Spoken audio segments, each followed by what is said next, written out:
ونستغفره ونؤمن به ونتوكل عليه ونعوذ بالله من شرور أنفسنا ومن سيئات أعمالنا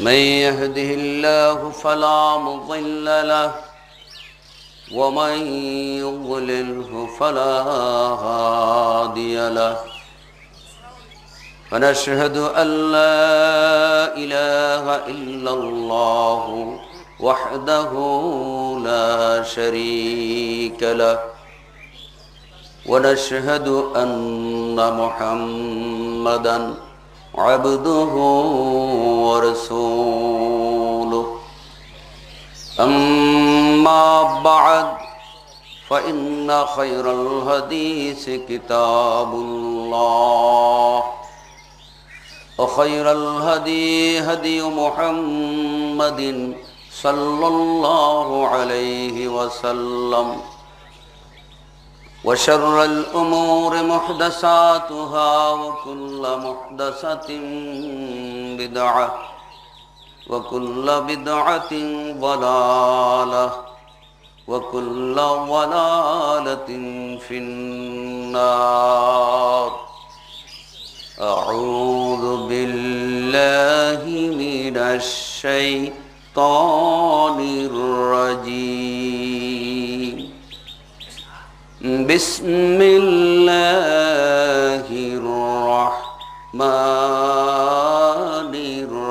الرحيم قل هو الله أحد الله الصمد لم يلد ولم يولد ولم يكن له كفوا أحد حدثنا أبو بكر بن أبي شيبة قال حدثنا عبد الله بن نمير رحمه الله تعالى عنه قال حدثنا ابن نمير قال حدثنا أبي قال حدثنا عثمان بن حكيم قال أخبرني عامر بن سعد عن أبيه أن رسول الله صلى الله عليه وسلم سألت ربي ثلاثا فأعطاني سنتين ومنعني واحدة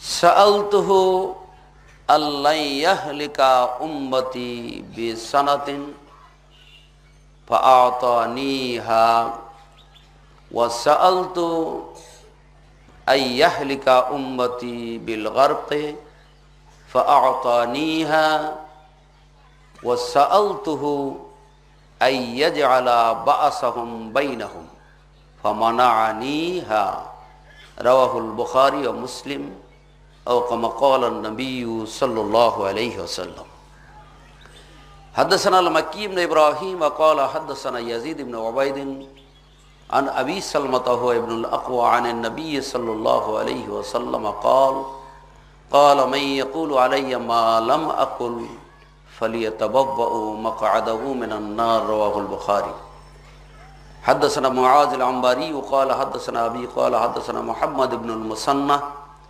قال حدثنا خبيب بن عبد الرحمن عن حافص بن عاصم عن أبي هريرة رضي الله تعالى عنه قال رسول الله صلى الله عليه وسلم كفى بالمرء كذبا أن يحدث بكل ما سمع رواه مسلم أو كما قال النبي صلى الله عليه وسلم اللهم صل على محمد وعلى آل محمد كما صليت على إبراهيم وعلى آل إبراهيم إنك حميد مجيد اللهم بارك على محمد وعلى آل محمد كما باركت على إبراهيم وعلى آل إبراهيم إنك حميد مجيد চাঁদকুঠি যুব সমাজের উদ্যোগে আয়োজিত ঐতিহ্যবাহী চাঁদকুঠি হেলিপ্যাড মাঠ প্রাঙ্গণ ৮ নং ওয়ার্ড রংপুর সিটি কর্পোরেশনে আয়োজিত সম্মেলনের সম্মানিত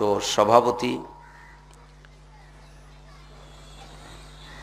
প্রধান অতিথি বিশেষ অতিথিবৃন্দ, হাজারাত ওলামায়ে কেরাম, সামনে পিছনে ডানে বামে বয়োজ্যেষ্ঠ বয়োকনিষ্ঠ সমবয়স্ক মুসলিম বিরাদারানে মিল্লাত, পর্দার আড়ালে অবস্থানরত আমার অবলা সরলা মা ও বোনেরা, আসসালামু আলাইকুম ওয়া রাহমাতুল্লাহি ওয়া বারাকাতুহু।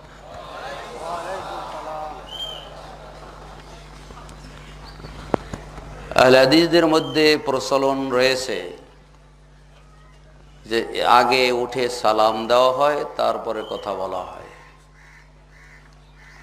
এই প্রসঙ্গে একটি হাদিসও বলা হয়ে থাকে, আসসালামু ক্বাবলাল কালাম, কথা বলার আগে সালাম দিতে হয়। কথাটি সত্য নয়। তিরমিজি শরীফ জিলদে সানি 90 নম্বর পৃষ্ঠার 20 নম্বর লাইনের নিচে হাদিসটিকে যঈফ বলা হয়েছে। পক্ষান্তরে সালাম দিতে হবে, আগে দেন পরে দেন, এ প্রসঙ্গে মুসলিম শরীফের 100 পৃষ্ঠায় 9টি হাদিস রয়েছে। পরম করুণাময় আল্লাহ রাব্বুল আলামিনের দরবারে শুকরিয়া, যিনি আমাদেরকে এবং আপনাদেরকে সকলকে এরকম সুন্দর একটা পরিবেশে, সুন্দর একটি সময় তার দিনের আলোচনা করার এবং শোনার সুযোগ দিয়েছেন। সে মহান আল্লাহ রাব্বুল আলামিনের দরবারে শুকরিয়া জ্ঞাপন করছি, আলহামদুলিল্লাহ। মুসলিম শরীফের 51 পৃষ্ঠার 3 নম্বর লাইনের নিচে একটি হাদিস আবি মালিক আল আশআরী রাদিয়াল্লাহু তাআলা আনহু থেকে বর্ণিত।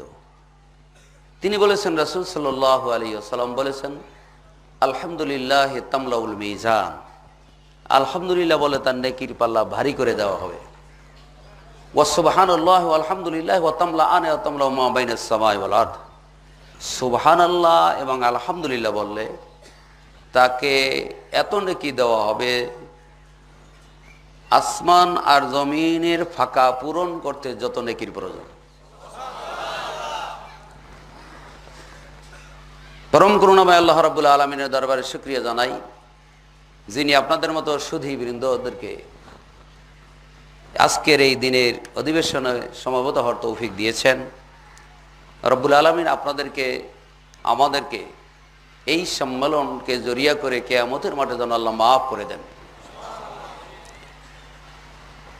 সম্মানিত উপস্থিতি, ধন্যবাদ জানাই তাদেরকে যারা দিনের বেলায় অনুষ্ঠানটি করেছেন, সঠিক সময় সঠিক কাজটি করেছেন। আমাদের দেশে যে রাত্রে অনেক রাত্র জেগে ঘুম নষ্ট করে ওয়াজ মাহফিল করা হয়, এটা সুন্নতের খেলাফ, কোরআন হাদিসের খেলাফ। এটা করবেন না। আজকে যে সুন্নতটি এখানে চালু হয়েছে, এইটিকে আপনারা ধরে রাখার চেষ্টা করবেন। তাতে সকলের সুবিধা, বক্তাদেরও সুবিধা, আপনাদেরও সুবিধা।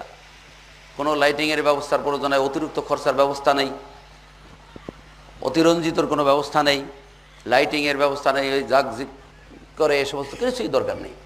সুন্দর ওপেন ফিল্ডে উন্মুক্ত ময়দানে বসেছেন, আশা করি আল্লাহর দরবারে অনেক মূল্য বেশি পাবেন ওই রাত্রে জগজমকের সাথে করার চেয়ে। সম্মানিত উপস্থিতি, রহমত বর্ষিত হোক রাসূল সাল্লাল্লাহু আলাইহি ওয়াসাল্লামের রুহের উপরে, সাহাবায়ে কেরামদের রুহের উপরে, সারা পৃথিবীর মানুষের উপরে, আপনাদের আমাদের সকলের উপরে, এবং যাদের আর্থিক, মানসিক, শারীরিক ও কায়িক পরিশ্রমের মাধ্যমে এই অনুষ্ঠান অনুষ্ঠিত হচ্ছে, আল্লাহ রাব্বুল আলামিন তাদেরকেও দুনিয়া আখিরাতের শান্তি দান করুক, সকলেই বলুন আমিন। সম্মানিত উপস্থিতি, সর্বপ্রথমে আমি আপনাদেরকে অনুরোধ করব, আরেকটি জিজ্ঞাসা করব, আমার হাতে এটা কি? কোরআন। কোরআন কি সম্মানিত জিনিস না অসম্মানিত? কোরআন সম্মানিত। প্রমাণ অনেক রয়েছে, তার মধ্যে একটি প্রমাণ, সাধারণ প্রমাণ, একটি কাপড় দিয়ে কোরআনের গিলাপ বানান আর রেডিওর গিলাপ বানান। রেডিওর গিলাপটা পায়ে লাগলে কেউ চুমু খায় না, কোরআন শরীফের গিলাপটা পায়ে লাগলে চুমু খায় কেন?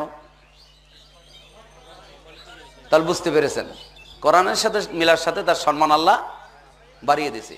এই কোরআনের বাণী শোনার জন্য আপনারা যদি এগিয়ে আসেন, আপনার সম্মান বাড়বে না কমবে? আপনার সম্মান, কোরআনের সম্মান করতে রাজি আছেন? কে কে রাজি আছেন? আজ আগে দেখান তো, আলহামদুলিল্লাহ, হাত নামান। তো এখন এই আপনার হাত জাগানোর মধ্যে কোনো মুনাফিকি আছে কিনা এটার প্রমাণ হবে একটি আয়াত বলবো। তারপরে সূরা মুজাদালা নামে একটি সূরা 11 নম্বর আয়াত, আল্লাহ রাব্বুল আলামিন বলেছেন, ইজা কিলা লাকুম তাফাসসাহু ফিল মাজালিসি, মজলিসে যখন তোমাকে জায়গা ছেড়ে দিয়ে সামনে এগিয়ে আসতে বলা হয়, ফাফসাহু, তখন তোমরা পিছনের জায়গা ছেড়ে দিয়ে সামনে এগিয়ে আসো। তাহলে ইয়াফসাহিল্লাহু লাকুম, তাহলে আল্লাহ তোমাদের জন্য দুনিয়া আখিরাতে বেশি করে জায়গার ব্যবস্থা করে দিবেন। আপনারা কি কোরআনে আয়াতটা মানতে রাজি না? মানতে রাজি থাকলে একটু আগেই আসেন। যারা পিছনে আছেন সবাই এগিয়ে আসেন, কোরআনের সম্মানে, আমার সম্মানে না, কোরআনের সম্মানে এগিয়ে আসেন। মাশাআল্লাহ, মাশাআল্লাহ।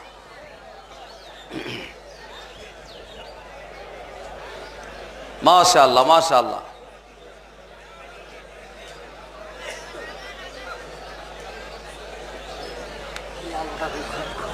সমস্যা হচ্ছে কোনো আলোটা না, হ্যাঁ বসে পড়ুন, কথা বন্ধ করুন। ধন্যবাদ আপনাদেরকে, আপনারা কোরআনের একটি আয়াতের সম্মান প্রদর্শন করেছেন। আমি আপনাদের জন্য দোয়া করি আল্লাহ যেন আপনাদের সম্মান বেশি করে বাড়িয়ে দেয়। এবার পিছনে যারা আছেন তাদের জন্য, যারা পিছনে দাঁড়িয়ে আছেন তারা ভালো করে লক্ষ্য করে শুনুন। বুখারী শরীফ 7017 নম্বর হাদিস, রাসূল সাল্লাল্লাহু আলাইহি ওয়াসাল্লাম বলছেন যে আল্লাহ নিজে বলেছেন, মান তাকাররাবা ইলাইয়া শিবরান তাকাররাবতু ইলাইহি জিরান, যে ব্যক্তি 1 বিঘা জায়গা আল্লাহর উদ্দেশ্যে এগিয়ে আসবে, আল্লাহ তার রহমত নিয়ে 1 হাতে এগিয়ে আসবেন। ফেরেশতারা বলেন যে আল্লাহ তোমার অমুক জায়গায় কিছু বান্দারা বসেছেন, কি জন্য বসেছেন, কেন বসেছেন, অনেক লম্বা হাদিস। লাস্টে বলেন আল্লাহ কিছু লোক আছে পিছনে, তাদেরকে কি মাফ করবেন? আল্লাহ রাব্বুল আলামিন তারা কি গায়ে গায়ে মিশে বসেছে? বলে হ্যাঁ, গায়ে গায়ে মিশে বসেছে। উশহিদুকুম কদ গাফারতু লাহুম, যদি গায়ে গায়ে মিশে বসে থাকে তাহলে তোমরা সাক্ষী থাকো, আমি তাদের জীবনের গুনাহ মাফ করে দিলাম। তো গায়ে গায়ে মিশে বসতে হবে, দূরে দাঁড়িয়ে থাকলে এই হুকুম আপনার জন্য প্রযোজ্য নয়। যারা দেয়ালের বাহিরে দাঁড়িয়ে আছেন, আমি অনুগ্রহপূর্বক বলছি আপনাদেরকে যে আপনারা এগিয়ে আসুন, মজলিসে এসে বসুন, আপনারা এই সওয়াবটা নিয়ে যান। আল্লাহ রাব্বুল আলামিন বলেছে গায়ে গায়ে মিশে বসলে অথবা দাঁড়ালে একত্রিত হয়ে যদি আপনারা সমবেত হন, আল্লাহ আপনার জীবনের গুনাহ মাফ করে দিবেন। হাদিসটি বুখারী শরীফের 7017 নম্বর হাদিসে কুদসি, স্বয়ং আল্লাহ নিজে বলেছেন। সম্মানিত উপস্থিতি, আপনারা দীর্ঘক্ষণ ধরে হযরত উলামায়ে কিরামদের মুখশ্রিত বাণী শ্রবণ করেছেন, অতীতেও শুনেছেন, আজও তার ধারাবাহিকতা রক্ষার্থে আপনারা বসেছেন শ্রবণ করার জন্য। মনে রাখবেন, ওয়াজ শোনা হয় 2টি কারণে, ওয়াজ করানো হয় 2টি কারণে, ওয়াজ শোনাও হয় 2টি কারণে। কয়টি কারণ? 2টি কারণ। কয়টি কারণ? সবাই বুঝতে পেরেছেন আমার কথা? 2টি কারণ। একটি কারণ হলো ভুল সংশোধন করা, আরেকটি হলো অজানা জিনিসকে জানা। যেই জিনিসটি জানেন না সেটি আলেমদের কাছ থেকে জেনে নেওয়া, আর একটা হলো ভুল যদি থাকে সেগুলো সংশোধন করে দেওয়া। রাসূলের উপরে 2টি শর্তে দাওয়াতের দায়িত্ব দিয়েছেন, একটা হলো তা'মুরুনা বিল মারুফ, আর একটা হলো অতানহাউনা আনিল মুনকার, সৎ কাজের আদেশ, অসৎ কাজের নিষেধ। তো সর্বপ্রথমে ভুল সংশোধনের জন্য আমি বলছি, কাউকে ছোট করার জন্য নয়। কর্তৃপক্ষকে আমি ধন্যবাদ জানাই যে তারা কারো নামের সাথে মুফতি, মাওলানা, হযরত, মজরত ইত্যাদি লেখেন নাই। অত্যন্ত ভালো কাজ করেছেন আপনারা। আমার মনে হয় এই সত্যের ছোঁয়াটি অনেক আগেই এখানে পৌঁছেছে। এদেশের মাটিতে কাগজে হযরত, হামদানি, গাছখানি, থাবরানি, চৌরানি, কিলানি, গুতানি, ভাসানি, মোরানি, খাবগারি, দরগাপুরি, ডাইলপুরি, এনায়তুরি, রংপুরি, পিরিসপুরি, কত ডেজিগনেশন। কোনো ডেজিগনেশন চলবে না। আমরা কালেমা শাহাদাতে পড়ে থাকি কি আবদুহু ওয়া রাসূলুহু। মুহাম্মদ সাল্লাল্লাহু আলাইহি ওয়াসাল্লামের সাথে শুধু আবদুহু ওয়া রাসূলুহু, আল্লাহর বান্দা, আল্লাহর রাসূল, এর সাথে কোনো টাইটেল নবীর নামের সাথে নাই। বুঝে থাকলে বলুন। যারা বাংলা পড়েছেন, আরবি পড়েছেন, উর্দু পড়েছেন, ফার্সি পড়েছেন, হাদিসের কোনো পাতায় কোনো জায়গায় কেউ লেখা দেখেছেন যে মাওলানা মুহাম্মদুর রাসূলুল্লাহ, পীর মুহাম্মদুর রাসূলুল্লাহ, হযরত মুহাম্মদুর রাসূলুল্লাহ, মুফতি মুহাম্মদুর রাসূলুল্লাহ, পীর আবু বকর সিদ্দিক, মুফতি ওমর রাদিয়াল্লাহু তাআলা আছে? নবী এবং সাহাবায়ে কেরামদের শানে যেই ডেজিগনেশন ব্যবহৃত হয় নাই, সেই ডেজিগনেশন কোনো আলেমদের সাথে ব্যবহৃত হলে ওইটা নবীর ওয়ারিস আলেম না, ওটা অন্য কিছু হতে পারে। অতএব নবীর ওয়ারিস তারাই যারা হুবহু নবীর তরিকা মোতাবেক চলবে, তারাই। সে মুসির গরের মুসি হতে পারে, আর যদি সে নবীর তরিকা মোতাবেক চলে ওটাই আল্লাহর বান্দা, ওটাই নবীর উম্মত। আর যদি কাবা ঘরের ইমাম হয়, সে যদি নবীর তরিকা মোতাবেক না চলে ওটা অন্য কিছু হতে পারে, নবীর উম্মত হতে পারবে না। কথা কি বুঝে আসছে? এই হ্যান্ডবিলে আপনারা লিখেছেন বিসমিল্লাহির রহমানির রহিম, এটা লিখবেন না, কেউ লিখবেন না। বিসমিল্লাহির রহমানির রহিম কোরআন শরীফের একটি আয়াত, সূরা নমলের 30 নম্বর আয়াত, ইন্নাহু সুলাইমানা ওয়া ইন্নাহু বিসমিল্লাহির রহমানির রহিম। এটা কোরআন শরীফের একটা আয়াত, এটা লিখবেন না। কেন? এই কাগজটা আপনি পোস্টারিং করছেন, দেয়ালে লাগিয়েছেন, হয়তো বা কেউ ছেড়ে ওটাকে রাস্তার পাশে ফেলে দিল, কুকুরে এসে ওই বিসমিল্লাহর উপরে প্রস্রাব করলো, অথবা কোনো মানুষ ওর উপরে প্রস্রাব করলো, তাহলে কোরআন শরীফের একটা আয়াতের উপরে প্রস্রাব করার ব্যবস্থা আপনি করে দিলেন, গুনাহ কবিরা করলেন। এই জন্য কোরআন শরীফের কোনো আয়াত কাগজে লিখে পোস্টারিং করার বিধান ইসলামী শরীয়তে নাই। আশা করি বুঝতে পেরেছেন। এখানে একটা সঠিক শব্দ লিখেছেন বিশাল ইসলামী সম্মেলন, মহাসম্মেলন লেখেন নাই।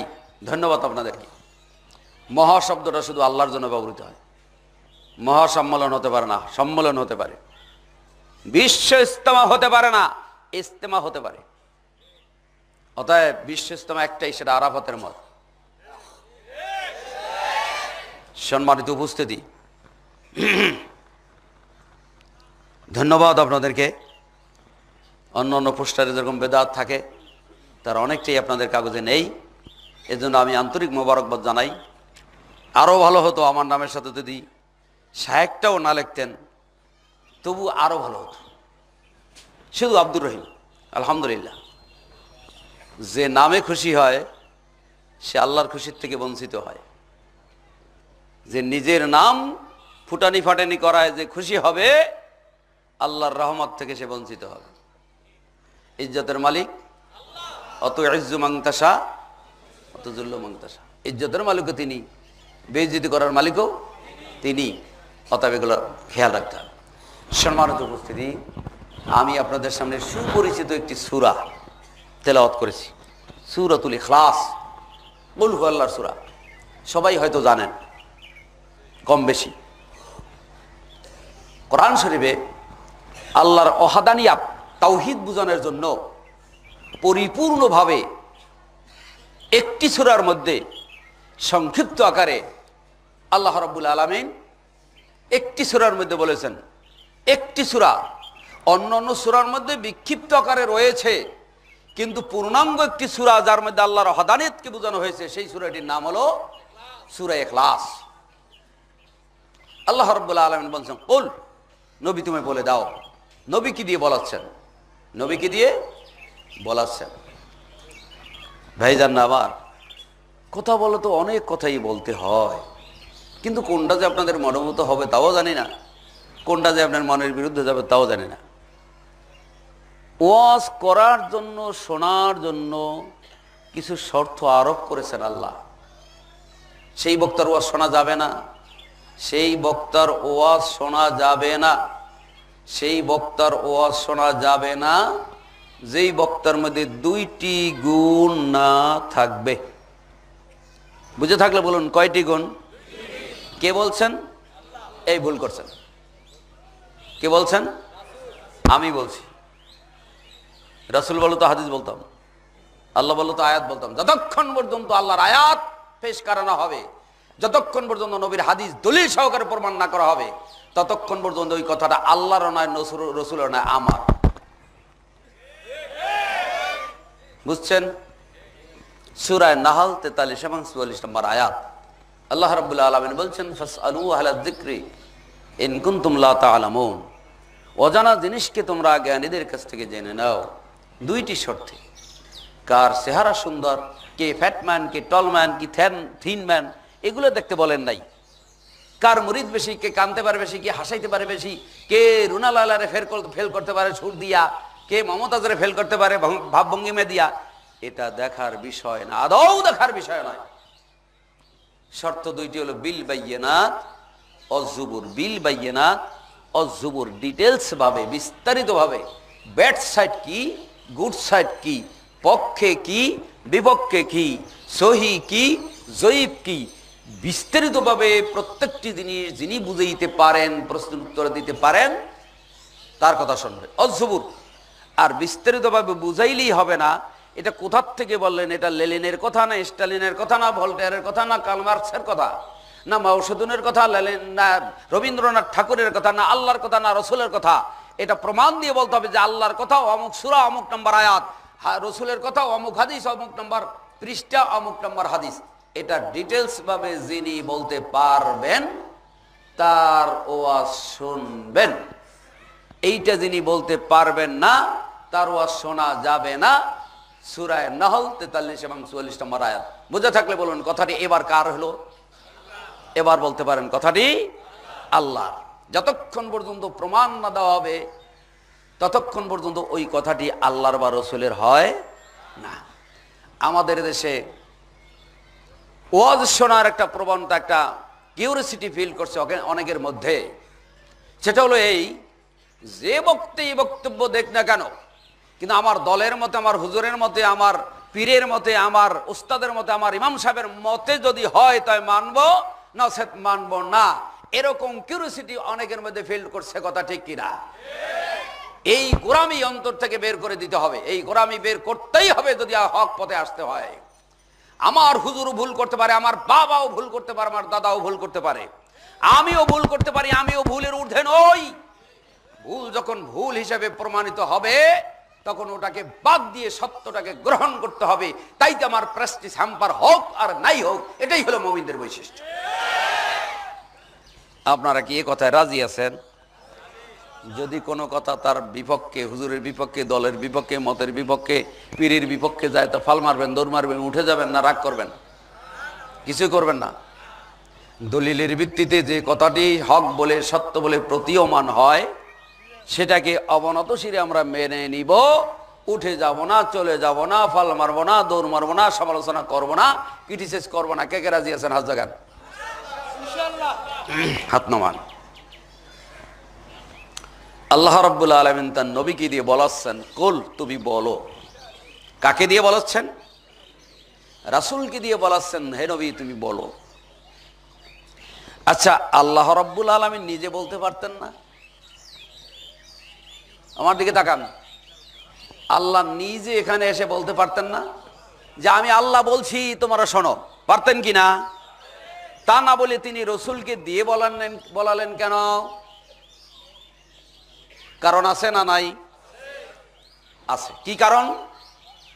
আল্লাহ রাব্বুল আলামিন এখানে এসে আপনার সামনে কথা বলবেন, এটা আল্লাহর পক্ষে বলা সম্ভব হলেও আপনার পক্ষে শোনা সম্ভব কখনো নয়। কেমনে? সূরা তাহা নামে একটি সূরা আছে। এই সূরার মধ্যে 9 নম্বর আয়াত থেকে নিয়ে 96 নম্বর আয়াত পর্যন্ত শুধু মুসা আলাইহিস সালামের ঘটনা। এর মধ্যে একটি ঘটনা আছে, মুসা আলাইহিস সালাম বলেছিলেন, রব্বি আরিনি, প্রভু হে আমি তোমাকে দেখব। রব্বুল আলামিন বলেছিলেন, লান তারানি। লান, এটাকে বলা হয় নফি তাকিদ বলান। নফি তাকিদ, সব প্রশ্ন একজনের কাছে দেন, একজনের কাছে দেন, এক জায়গায় জমা হবে, লাস্টে ইনশাআল্লাহ এর উত্তর দেওয়ার চেষ্টা করব।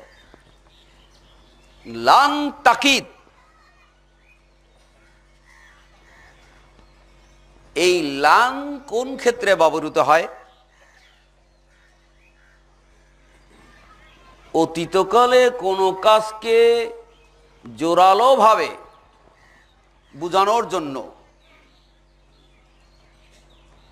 ভবিষ্যৎকালের কোনো কাজকে জোরালো ভাবে বোঝানোর জন্য লান তাকিদ ব্যবহৃত হয়। লান তারানি, কখনো দেখতে পাবে না। বারবার বলার পরে, হে মুসা যদি দেখতে, বলা কি ইয়ানজুরু ইলাল জাবাল, পাহাড়ের দিকে তাকাও। সামান্য একটু নূরের তাজাল্লি আল্লাহ নিক্ষেপ করেছিলেন। কোরআন বলে আমরা দেখি নাই, সেই ঘটনার সময় আমরা ছিলাম না। কোরআন বলে ফাখাররা মূসা সাইকা, মূসা আলাইহিস সালাম বেহুশ হয়ে পড়েছেন। মূসা আলাইহিস সালাম একজন পয়গম্বর, ইলেক্টেড পয়গম্বর নয়। কি বলে? সিলেক্টেড পয়গম্বর নয়, ইলেক্টেড পয়গম্বর নয়, সিলেক্টেড পয়গম্বর। ইলেকশনের মাধ্যমে পয়গম্বর হয় নাই, সিলেক্ট করে পাঠিয়েছেন আল্লাহ। আল্লাহ নিজে হাজার হাজার সন্তানকে হত্যা করেছে ফেরাউন, তার চ্যালেঞ্জের মোকাবেলায় আল্লাহ মূসা নবীকে দুনিয়ার বুকে প্রেরণ করেছেন এবং ফেরাউনের কোলে করে বড় করেছেন। এই পয়গম্বর এত বড় পয়গম্বর, এত বড় পয়গম্বর, ওয়াকাল্লামাল্লাহু মূসা তাকলিমা। এই পৃথিবীতে বসে একজন পয়গম্বর আল্লাহর সাথে কথা বলেছেন। বলুন তো সে কে? মূসা আলাইহিস সালাম। কোরআন শরীফে সবচেয়ে যেই নবীর কথা বেশি উল্লেখ হয়েছে তিনি কে? মূসা আলাইহিস সালাম।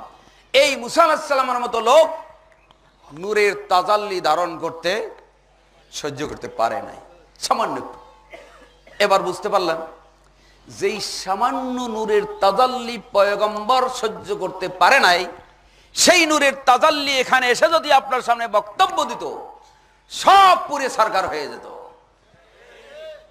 বুঝতে পেরেছেন? কি বুঝছেন? আল্লাহ যদি এখানে এসে বক্তব্য দিতেন, তাহলে তার নূরের তাজাল্লি আমরা বরদাস্ত করতে পারতাম না। এটা বুঝলেন সবাই? এটা যদি বুঝে থাকেন, এদেশের একদল লোকেরা বলেন মান্না গঞ্জম দর জমিন ও আসেমা লেকে গঞ্জম দর কুলুবে মোমেনা। আল্লাহ আসমান আর জমিনের সংকুলন হয় না, সময় হয় না, মোমেনের কলবে স্থান পায়। যেই নূরের তাজাল্লি মূসা নবী দূর থেকেই সহ্য করতে পারলেন না, সেই নূরের আল্লাহ মানুষের কলবের মধ্যে কি করে বসে? বুঝে থাকলে বলুন, এই আকীদা কি ঠিক? এই আকীদা পোষণ এদেশের মানুষেরা করছে, ভালো ভালো নামদারি লোকেরা। আর আমি একটি জিজ্ঞেস করি, সেটা হলো এই, রব্বুল আলামিনের নূরের তাজাল্লি সহ্য করতে পারতেন না, এটা আপনারা বুঝতে পারলেন। সেই আল্লাহ যদি সব জায়গায় বিরাজমান থাকে, সেই আল্লাহ যদি সব জায়গায় থাকে, তাহলে কিছু থাকবে বাঁশ বাগান টাগান, কিছু থাকতো সব পুড়ে ছাই হয়ে যেত। এই কথা ঠিক কিনা?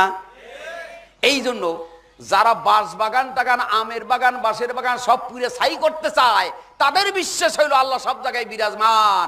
আর এদেশের আহলে হাদিসদের আকীদা হলো না, এটা সম্ভব নয়। বাঁশ বাগানও পড়তে রাজি না, আম বাগানও পড়তে রাজি না। আল্লাহ আল্লাহর স্থানে আর রহমানও আলাল আরশে ইস্তাওয়া। এই জন্য আল্লাহ রাব্বুল আলামিন নবীকে দিয়ে বলাচ্ছেন, কুল, আপনি বলুন। নবীকে দিয়ে বলাচ্ছেন কেন? আমি যে এখানে একজন প্রধান বক্তা হয়ে এখানে এসেছি, অবশ্যই কিছু প্রমাণ তার আছে। কেউ আমাকে দাওয়াত দিয়েছে, ভায়া মিডিয়ামে অমুকে বলছে, অমুকে বলছে, অথবা নেটের মাধ্যমে আমার ওয়াজ শুনেছেন, এই জন্য আমাকে চিনেছেন, সাক্ষী রয়েছে বিধায় আমাকে এখানে ডেকে এনেছেন। কথা ঠিক কিনা? আমাকে প্রমাণ করার জন্য সাক্ষীর প্রয়োজন হয়েছে। আল্লাহ যে আল্লাহ, তাকে প্রমাণের জন্য মুহাম্মদ সাল্লাল্লাহু আলাইহি সাল্লামের সাক্ষীর প্রয়োজন হয়েছে। মুহাম্মদ সাল্লাল্লাহু আলাইহি সাল্লাম বলেছেন যে আল্লাহ রাব্বুল আলামিন তার গুণ বলেছেন, তাই আমরা বিশ্বাস করছি। কথা ঠিক কিনা? আল্লাহ রাব্বুল আলামিন তার নবীকে প্রেরণ করলেন, সাথে সাথে কোরআন প্রেরণ করলেন। কারণটা কি?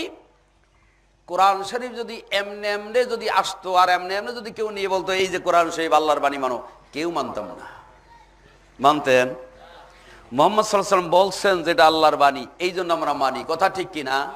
তাহলে কোরআনকে সত্যায়িত করার জন্য নবীর প্রয়োজন হয়েছে না হয় নাই? মুহাম্মদ সাল্লাল্লাহু আলাইহি সাল্লাম যদি নিজে নিজে বলতেন আমি মুহাম্মদ সাল্লাল্লাহু আলাইহি সাল্লাম আল্লাহর রাসূল, কেউ আমরা মানতাম না। কোরআন শরীফের মধ্যে পেয়েছি আমা মুহাম্মাদুন ইল্লা রাসূল, এই জন্য কোরআনে বলছে মুহাম্মদ সাল্লাল্লাহু আলাইহি সাল্লাম আল্লাহর রাসূল, তাই আমরা মানি। কথা ঠিক কিনা? তাহলে স্পষ্ট বোঝা গেল নবীকে সত্যায়িত করার জন্য কোরআন পাঠিয়েছেন, কোরআনকে সত্যায়িত করার জন্য নবীকে পাঠিয়েছেন। এবার বুঝে নিন, দুইটি শর্ত আল্লাহ আরোপ করেছেন কেন বক্তারে বক্তব্য শোনার জন্য। যেখানে কোরআনকে সত্যায়িত করার জন্য প্রমাণের প্রয়োজন হলো, যেখানে নবীকে সত্যায়িত করার জন্য প্রমাণের প্রয়োজন হলো, যেখানে আল্লাহকে প্রমাণিত করার জন্য প্রমাণের প্রয়োজন হলো, সেখানে আমার মতো সলিমদ্দি কলিমদ্দি সারাগালি বদনার বক্তা কি করে দলিল ছাড়া প্রমাণ হতে পারে? এদেশের হাজার হাজার বক্তা দলিল নেই, প্রমাণ নেই, আজগুবি কিচ্ছা কাহিনী, ভাইসা গেল, উড়ে গেল, পুড়ে গেল, বাতাসি, তুফানি, আগুনি, আর সুবহানাল্লাহ কি যে বলে, বলেন মারহাবা, কি যে বলে নিজেই বোঝে না।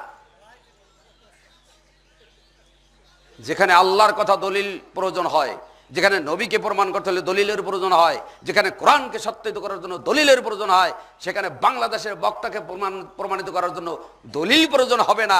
আপনার মতো মূর্খ গণ্ডমূর্খ দুনিয়ার বুকে নাই। কোন বক্তার বক্তব্য শুনবেন না, যিনি বক্তব্য দিতে আসবেন প্রমাণ দলিল হাজির করে তারপর বক্তব্য দিতে আসবেন। 2 লাইন বলুক, ওই 2 লাইন সঠিক হোক, আমরা সঠিক পথে থাকবো। যদি আমরা শ্রোতারা টাইট থাকতাম, বক্তারা এমনি টাইট হয়ে যেত। 2-1 বার ধরা দিবেন, বক্তারা যখন আসবে 2-1 বার ধরা দিবেন, হুজুর এই যে কথাটা বললেন হাদিস নাম্বার কত কোন, আয়াত নাম্বার কত বলবেন। তোর এরপরে যদি ওই হুজুর স্টেজে বক্তব্যে আসে, একটু চিন্তা ভাবনা করে আসবে, ও জায়গায় গেলে তো আমার খবর আছে।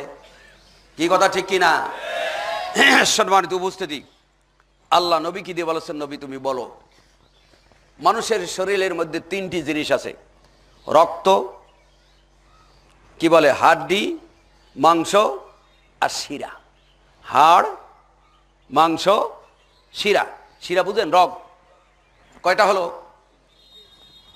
আপনি যা খাওয়া দাওয়া করেন এটার সাথে সরাসরি গোশতের সাথে সম্পর্ক রয়েছে, কিন্তু গোশতের সম্পর্কটা সরাসরি হাড়ের সাথে নেই। একটি জিনিস মাঝখানে আছে, যেই জিনিসটির সম্পর্ক হাড়ের সাথেও আছে, গোশতের সাথেও আছে, সেইটার নাম হলো রগ, শিরা যাকে বলে। শিরার সম্পর্কটা হাড়ের সাথেও আছে, গোশতের সাথেও আছে। ঠিক মুহাম্মদুর রাসূলুল্লাহ সাল্লাল্লাহু আলাইহি ওয়াসাল্লাম তিনি এমন একজন ব্যক্তি যার সম্পর্ক মানুষের সাথেও রয়েছে, আল্লাহর সাথেও রয়েছে। এই জন্য নবীকে দিয়ে আল্লাহ বলেছেন, নবী তুমি বলো। আল্লাহ তো একটা হাতি দিয়ে বলাইতে পারতেন না? তার কারণ হাতির ভাষা মানুষ বোঝে না, মানুষ মানুষের ভাষা বোঝে। এই জন্য হাতিকে নবুতি দেয় নাই, মানুষদেরকে নবুতি দিয়েছেন, যেন মানুষের ভাষা মানুষও বুঝে। হে মুসলিম জাতি, মুহাম্মদুর রাসূলুল্লাহ সাল্লাল্লাহু আলাইহি সাল্লামকে নবী মানার জন্য প্রমাণ আছে না নাই? প্রমাণের প্রয়োজন হয় না? হয় না? তা আপনাকে আমাকে বিশ্বাস করতে হলে যদি প্রমাণ লাগে, তাহলে ভৈরবীরে প্রমাণ করতে প্রমাণ লাগে না? লাগে কি না? যদি এই সমস্ত ভণ্ড বক্তা এলাকায় কোনো সময় আসে, আমি কাউকে কটাক্ষ করছি না, যেহেতু একজন আলেম হইয়া জালিমি কথা বলা, এর চাইতে নেষ্টি কাজ আর নাই। কারণটাকে ধরে নিন, এখন যদি রসুল এইখানে থাকতেন, এই চেয়ারটা রসুলের ছিল, কথা ঠিক কিনা? এইখানে বসে রসুল কথা বলতেন, রসুল নেই, তার অনুপস্থিতিতে আমি যদি কথা বলি, হুবহু রসুলের কথা বলতে হবে, বাটপারি কথা এই চেয়ারে বসে বলা যায় না। হে মুসলিম জাতি, রসুল সাল্লাল্লাহু আলাইহি সাল্লাম দুনিয়ায় নেই, কিয়ামত পর্যন্ত আসবেন না, কিন্তু তার পক্ষ থেকে সামান্য কিছু হকপন্থী লোক কিয়ামত পর্যন্ত থাকবে। আল্লাহ নবী বলে গিয়েছেন। এই হকপন্থী আর না হকপন্থী বুঝবেন কেমনে? কোরআন শরীফের সূরায়ে মুনাফিকুন নামে একটা সূরা আছে, বড় সূরা, মোটামুটি বড়।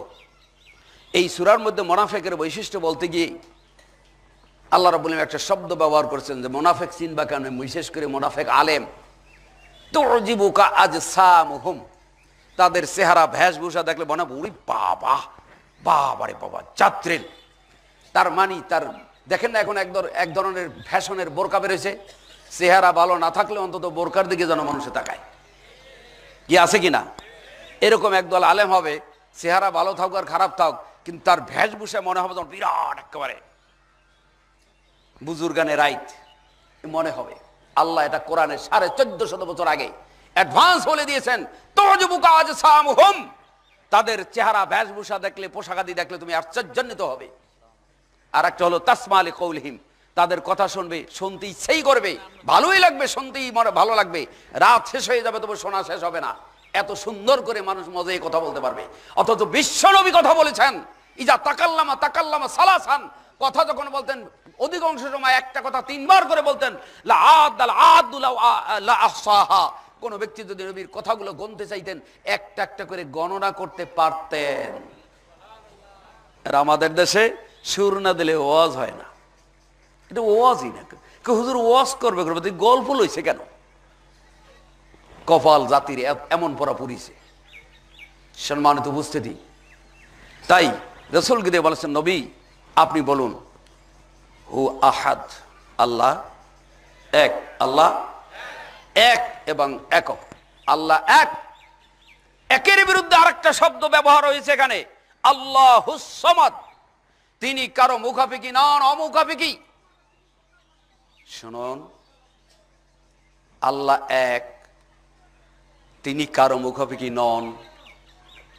এই যে আসমানটা দেখেন আমাদের মাথার উপরে, কবি বলছেন আজ-জমিনু খুশকুরু ইয়া নাদিয়া আসমারা বেসে তু দারত নেগা। বিনা খুঁটিতে আল্লাহ আসমানটাকে দাঁড় করিয়ে রেখেছেন, কথা ঠিক কিনা? এই যে আসমানটাকে আল্লাহ রাব্বুল আলামিন বিনা খুঁটিতে দাঁড় করিয়ে রেখেছেন, এই করার ব্যাপারে কোন সাহায্যকারী আছে? জিবরাইলের পরামর্শ নিয়েছেন নাকি? যে মিকাইলের পরামর্শ নিয়েছেন, নবীদের পরামর্শ নিয়েছেন, পীর আউলিয়াদের পরামর্শ নিয়েছেন, খাজা বাবার পরামর্শ নিয়েছেন? কারো পরামর্শ নেওয়ার প্রয়োজন হয় নাই। অতএব আল্লাহ এক, তিনি অল ইন অল, তিনি সব ক্ষমতার অধিকারী, তিনি নিজেই। তার কারো ক্ষমতার প্রয়োজন, কারো কাছ থেকে ক্ষমতা নেয়ার প্রয়োজন হয় না, কারো পরামর্শেরও প্রয়োজন হয় না, কারো সাহায্যেরও প্রয়োজন হয় না। তিনি এক, মনে রাখবেন তিনি এক। কিসের এক? তিনি এক সারা মাখলুকাত এক সেকেন্ডের মধ্যে, এক মুহূর্তের মধ্যে তিনি সব দেখতে পারেন, জানতে পারেন, শুনতে পারেন। এই ক্ষমতা তার আছে। এই জানায়, শোনায় এবং দেখায় কারো কোনো সাহায্য নেওয়ার প্রয়োজন হয় না, কারো সাহায্যের প্রয়োজন হয় না। জিবরাইল পৃথিবীর অমুক প্রান্তে এই জিনিসটা ঘটছে, আমি তো এইদিকে তাকাই রয়েছি, তুমি একটু ওই দিকের খবরটা নিয়ে আসো, এটা প্রয়োজন হয় না। একটা শব্দ কোরআন সুবিধা, আলিমুম বিযাতিস সুদূর। আল্লাহর একটা গুণ হলো তিনি মানুষ, তিনি শুধু মানুষের না, তিনি অন্তর্যামী, অন্তরের খবর জানেন। তিনি বিযাতিস সুদূর, অন্তরের অন্তরস্থলের খবর তিনি জানেন। শুধু মানুষের নয়, শুধু মানুষের নয়, এই জায়গায় যত মানুষ আছে তত মানুষের নয়। মানুষ বলতে সারা পৃথিবীর যত কোটি মানুষ, যত শত কোটি মানুষ বাস করে, সমস্ত মানুষ। পাখি বলতে যত কোটি পাখি বাস করে সব পাখি, ছাগল বলতে যত ছাগল বাস করে সব ছাগলের, গরু বলতে যত বাস করে সব কিছুর, সব সৃষ্টিগুলোর মনের খবর একই টাইমে আমার আল্লাহ জানেন। এতে কারো কোনো পরামর্শের প্রয়োজন, কারো কোনো সাহায্য নেওয়ার প্রয়োজন হয় না। সম্মানিত উপস্থিতি, আল্লাহুস সামাদ, আল্লাহ কারো কাছে মুখাপেক্ষী নয়। মুখাপেক্ষী যদি মুখাপেক্ষী হতেন তাহলে লাউলাকা লামা খালাকতুল আফলাক, এই জাল হাদিসটা সঠিক হতো। আল্লাহ যদি কারো মুখাপেক্ষী হতেন তাহলে এই হাদিসটি, জাল হাদিসটি মুস্তাদরিকে হাকিমের 215 নম্বর পৃষ্ঠায় হাদিসটি জাল বলা হয়েছে। নবী তোমাকে সৃষ্টি না করলে আমি কিছুই সৃষ্টি করিতাম না। তাহলে আল্লাহ মুখাপেক্ষী হয়ে গেল না? যদি আল্লাহর ব্যাপারে তো, তবে, এবং, বরং, সুতরাং, যদি শব্দ ব্যবহার করা যাবে না। যদি তোমাকে না করতাম তাহলে সৃষ্টি করতাম না। আল্লাহ তাহলে যদির মুখাপেক্ষী? কি বলেন? যদির মুখাপেক্ষী? মুহাম্মদুর রাসূলুল্লাহ সাল্লাল্লাহু আলাইহি ওয়াসাল্লাম অবশ্যই সৃষ্টি, সে স্রষ্টা নন। মুহাম্মদুর রাসূলুল্লাহ সাল্লাল্লাহু আলাইহি ওয়াসাল্লাম সৃষ্টি, তিনি কখনো স্রষ্টা নন, স্রষ্টার সমকক্ষ নন, স্রষ্টার সমকক্ষ নন। তা কি করে আল্লাহু মুহাম্মদ, আল্লাহর নামের সাথে মুহাম্মদ থাকতে পারে? তার সমকক্ষ কি করে হতে পারে? সৃষ্টি কি করে স্রষ্টার সমকক্ষ হতে পারে? এটা মানুষ কি করে মেনে নিতে পারে? আর সেই মানুষটা কি করে আল্লাহর বান্দা হতে পারে? এই আকীদাগত ব্যাপার, ত্রুটি বিচ্যুতি, এগুলো দূর করতে হবে। আমাদের দেশে আকীদার ত্রুটি ঢুকিয়ে দিয়েছে সর্বপ্রথম ইহুদি খ্রিস্টানদের চক্রান্তের মাধ্যমে। ইহুদি খ্রিস্টানদের চক্রান্তের মাধ্যমে সর্বপ্রথম যেই জিনিসটি দিয়ে মানুষের ঈমান ধ্বংস করা যায় সেই জিনিসটি হলো কালেমার বাক্য। সেই জিনিসটি কি? কালেমার বাক্য, তাওহীদের বাক্য বলতে পারেন। সেটা কি? লা ইলাহা, তারপর মুহাম্মদুর রাসূলুল্লাহ বলছেন লা ইলাহা ইল্লাল্লাহ, বল বল এই জায়গায় যারা আছেন আলেম ওলামা হাজি গাজী অনেক লোক আছে আমার বিশ্বাস। একজন লোক হাত জায়গায় বলুন তো যে আমার এই চক্ষু দুইটা দিয়ে বুখারী শরীফ, মুসলিম শরীফ, তিরমিজি শরীফ, আবু দাউদ শরীফ, নাসাই শরীফ, ইবনে মাজাহ শরীফ, মুস্তাদরাক হাকিম, সুনানে কুবরা, বাইহাকি, তারপর মুসনাদে আহমদ, তারপর কি বলে ফতহুল বারী, তারপরে এই ধরনের যত কিতাব আছে, মিজানুল ইতিদাল, মহল্লা মুগনি, ইনায় বিনায়, নেহা মাকসুদ মুহিত, যত কিতাব পৃথিবীর বুকে রয়েছে, একটা কিতাবের মধ্যে লেখা দেখেছেন এক জায়গায় হাদিসে রাসূল থেকে প্রমাণিত যে লা ইলাহা ইল্লাল্লাহ মুহাম্মাদুর রাসূলুল্লাহ দেখেছেন? একজন হাত জাগান। কি প্রমাণিত হলো? নাই। অথচ এদেশের মাটিতে এই কলেমা পড়ানো হয়েছে, শিখানো হয়েছে, মক্তব থেকে শিখানো হয়েছে কলেমা তৈয়বা লা ইলাহা ইল্লাল্লাহু মুহাম্মাদুর রাসূলুল্লাহ। রোগী যখন সর্বরোগে আক্রান্ত হয় তখন ডাক্তার হিমশিম খেয়ে যায় কোন রোগের ঔষধ দিয়ে আবার রোগী মেরে ফেলাই। সর্বরোগে আক্রান্ত জাতি কোন রোগের ঔষধটি দেব? সর্বপ্রথম যেই বাক্যটি মুসলমানদের জন্য, সেই বাক্যটি আজও পর্যন্ত মুসলিম জাতিকে সুন্দরভাবে শেখানো হয় না, সঠিকভাবে বিশুদ্ধভাবে শেখানো হয় নাই। আজও পর্যন্ত মুসলিম জাতি ঘোলাটের মধ্যে রয়েছে। সর্বপ্রথম ঈমান আনার জন্য যেই বাক্যটি শেখা দরকার সেই বাক্যটি শুদ্ধ করে দেশে আলেমরা শেখায় নাই। এজন্য দায়ী হিন্দু, বৌদ্ধ, খ্রিস্টান, নাসারা, মাজুসি, ইহুদি নয়, আওয়ামী লীগ, বিএনপি, জাতীয় পার্টি তারা নয়। এজন্য আমার মতো মৌলভীরা দায়ী। সম্মানিত উপস্থিতি, দেখছেন লা ইলাহা ইল্লাল্লাহ বুনিয়াল ইসলাম আলা খামসিন শাহাদাতি আল্লাহ ইলাহা ইল্লাল্লাহ ওয়া আন্না মুহাম্মাদান আবদুহু ওয়া রাসূলুহু। ইসলামের ভিত্তি কয়টি? বুখারীর 9 নম্বর হাদিস। ইসলামের ভিত্তি কয়টি? 5টি। এর মধ্যে 1 নম্বর কি? 1 নম্বর কি? সেই কালেমাটা কি? সেই কালেমাটা এতদিন শুনে আসছেন লা ইলাহা ইল্লাল্লাহ মুহাম্মাদুর রাসূল, শুনে আসছেন, কথা ঠিক কিনা? সেই কালেমা শুনে আসছেন লা ইলাহা ইল্লাল্লাহ মুহাম্মাদের ভুল। সে কারণে লা ইলাহা ইল্লাল্লাহ মুহাম্মাদুর রাসূলুল্লাহ নয়, সেটা আশহাদু আল্লা ইলাহা ইল্লাল্লাহ ওয়া আন্না মুহাম্মাদুর রাসূলুল্লাহ। যদি প্রমাণ করতে পারেন এরকম বাপের বেটা থাকেন, আসেন আমার সামনে, যে লা ইলাহা ইল্লাল্লাহ মুহাম্মাদুর রাসূলুল্লাহ প্রথম বাক্য, এইটা 5টি বেনার 1 নম্বর বেনা দেখাতে পারবেন না, পারবেন না, পারবেন না এবং পারবেন না। সম্মানিত উপস্থিতি, রাগের জন্য নয়, ওয়াজ করার কারণ কয়টি?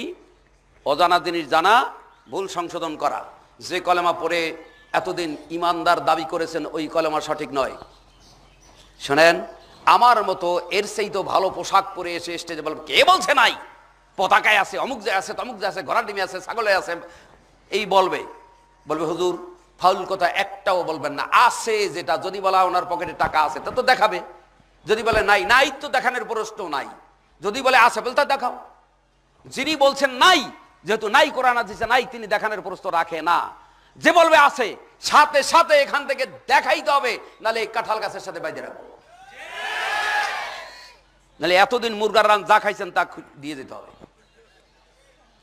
সম্মানিত, রাগ করেন না। তাই বলে এখন যদি কেউ ভুলকে সংশোধন করে নেয়, তাকে ধরার কোনো প্রশ্নই থাকে না, যদি ভুলের বিরুদ্ধে আমরা কেউ নই। ওমর রাদিয়াল্লাহু তাআলার মতো লোক মুহাম্মদ সাল্লাল্লাহু আলাইহি ওয়াসাল্লাম মাথা কেটে আনার জন্য গিয়েছেন, আল্লাহ ভিতরে একটু চাবি ঘুরিয়ে দিলেন, মুসলমান হয়ে গেল। এত বড় একটি কাফের, আপনার মতো আমার মতো কাফের বেঈমান নয়। বাংলাদেশে সারা পৃথিবীতে এত বড় কাফের পাবেন না, ওমরের মতো এত বড় কাফের, যে নবীর কল্লা কেটে আনতে গিয়েছেন। এত বড় কাফেরকে আল্লাহ ইসলামের শ্রেষ্ঠ মুমিন বানিয়ে দিয়েছেন ভুল সংশোধনের কারণে। আপনি ভুল করেছেন, সংশোধন করে নিলে হয়ে গেল, ওকে। লা ইলাহা ইল্লাল্লাহু মুহাম্মাদুর রাসূলের কালেমা তৈয়বা নয়। আলেম ওলামা আছেন, আরবি গ্রামার দ্বারা পড়েছেন কালেমা তৈয়বা। কালেমা 1 বছর না 2 বছর না বহু বছর? 1 বছর। তৈয়বা 1 বছর না 2 বছর না বহু বছর? 1 বছর। কালেমাও 1 বছর, তৈয়বাও 1 বছর। কালেমা তৈয়বা অর্থ হলো একটি পবিত্র বাক্য। একটি পবিত্র বাক্য কি? লা ইলাহা ইল্লাল্লাহ, এটা একটা বাক্য। দলিল সূরা মুহাম্মদের 19 নম্বর আয়াত, সূরা সাফফাতের 35 নম্বর আয়াত। মুহাম্মদুর রাসূলুল্লাহ কোরআন শরীফে 4 জায়গায় এসেছে, লা ইলাহা ইল্লাল্লাহ 2 জায়গায় এসেছে আলাদাভাবে। মুহাম্মদুর রাসূলুল্লাহ একটি বাক্য, আর লা ইলাহা ইল্লাল্লাহ আরেকটা বাক্য। তো লা ইলাহা ইল্লাল্লাহ এটা হলো কালেমা তৈয়বা, একটি বাক্য। কালেমা তৈয়বার অর্থ হলো একটি পবিত্র বাক্য। আর যদি বলেন লা ইলাহা ইল্লাল্লাহ মুহাম্মদুর রাসূলুল্লাহ, তাহলে তো কালেমা তানে তৈয়বা তানে তো 2টি পবিত্র বাক্য হয়ে গেল। এটার নাম কি করে পবিত্র একটি কালেমা তৈয়বা হয়? দেখলেন অবস্থাটা, দেখলেন এই অবস্থা কেন? এই অবস্থা কেন? তার কারণ হলো আমাদের দেশে তাকলিদে ভর্তি। সারা দেশের আলেমরা তাকলিদে বিশ্বাসী। ও বাপ দাদা যা বলছে ওটাই ঠিক, হাদিস কোরআন খুলে আর দেখার ধার ধারি না। ওস্তাদ বুজুর্গ পীর সাহেব যা বলছে ওটাই ঠিক। দেখেন এখন দেখেন বুখারী শরীফ নি খুলে রাখবেন, এই বুখারী শরীফে কি কি আছে লেখা দেখান তো, এটা কি লেখছে? তোমার বুখারী এত বড় জাবদের পীর সাহেব উনি পড়ে নাই বুখারী? বুখারী বন্ধ করে দেয় বাংলার মাটিতে। এরকম লক্ষ লক্ষ মানুষ আছে বুখারী মানে না, কোরআন শরীফ খুলে দিল মানে না। আমার পীর সাহেব এই আয়াত পড়ে নাই, তার চাইতে তার কাছে কোরআনের চাইতে বুখারী শরীফের চাইতে তার পীর সাহেব বড়। আলহামদুলিল্লাহ বাংলার মাটিতে একটি দল আছে, বাংলার মাটিতে স্রেফ একটি দল আছে, সেই দলটির নাম হলো আহলে হাদিস।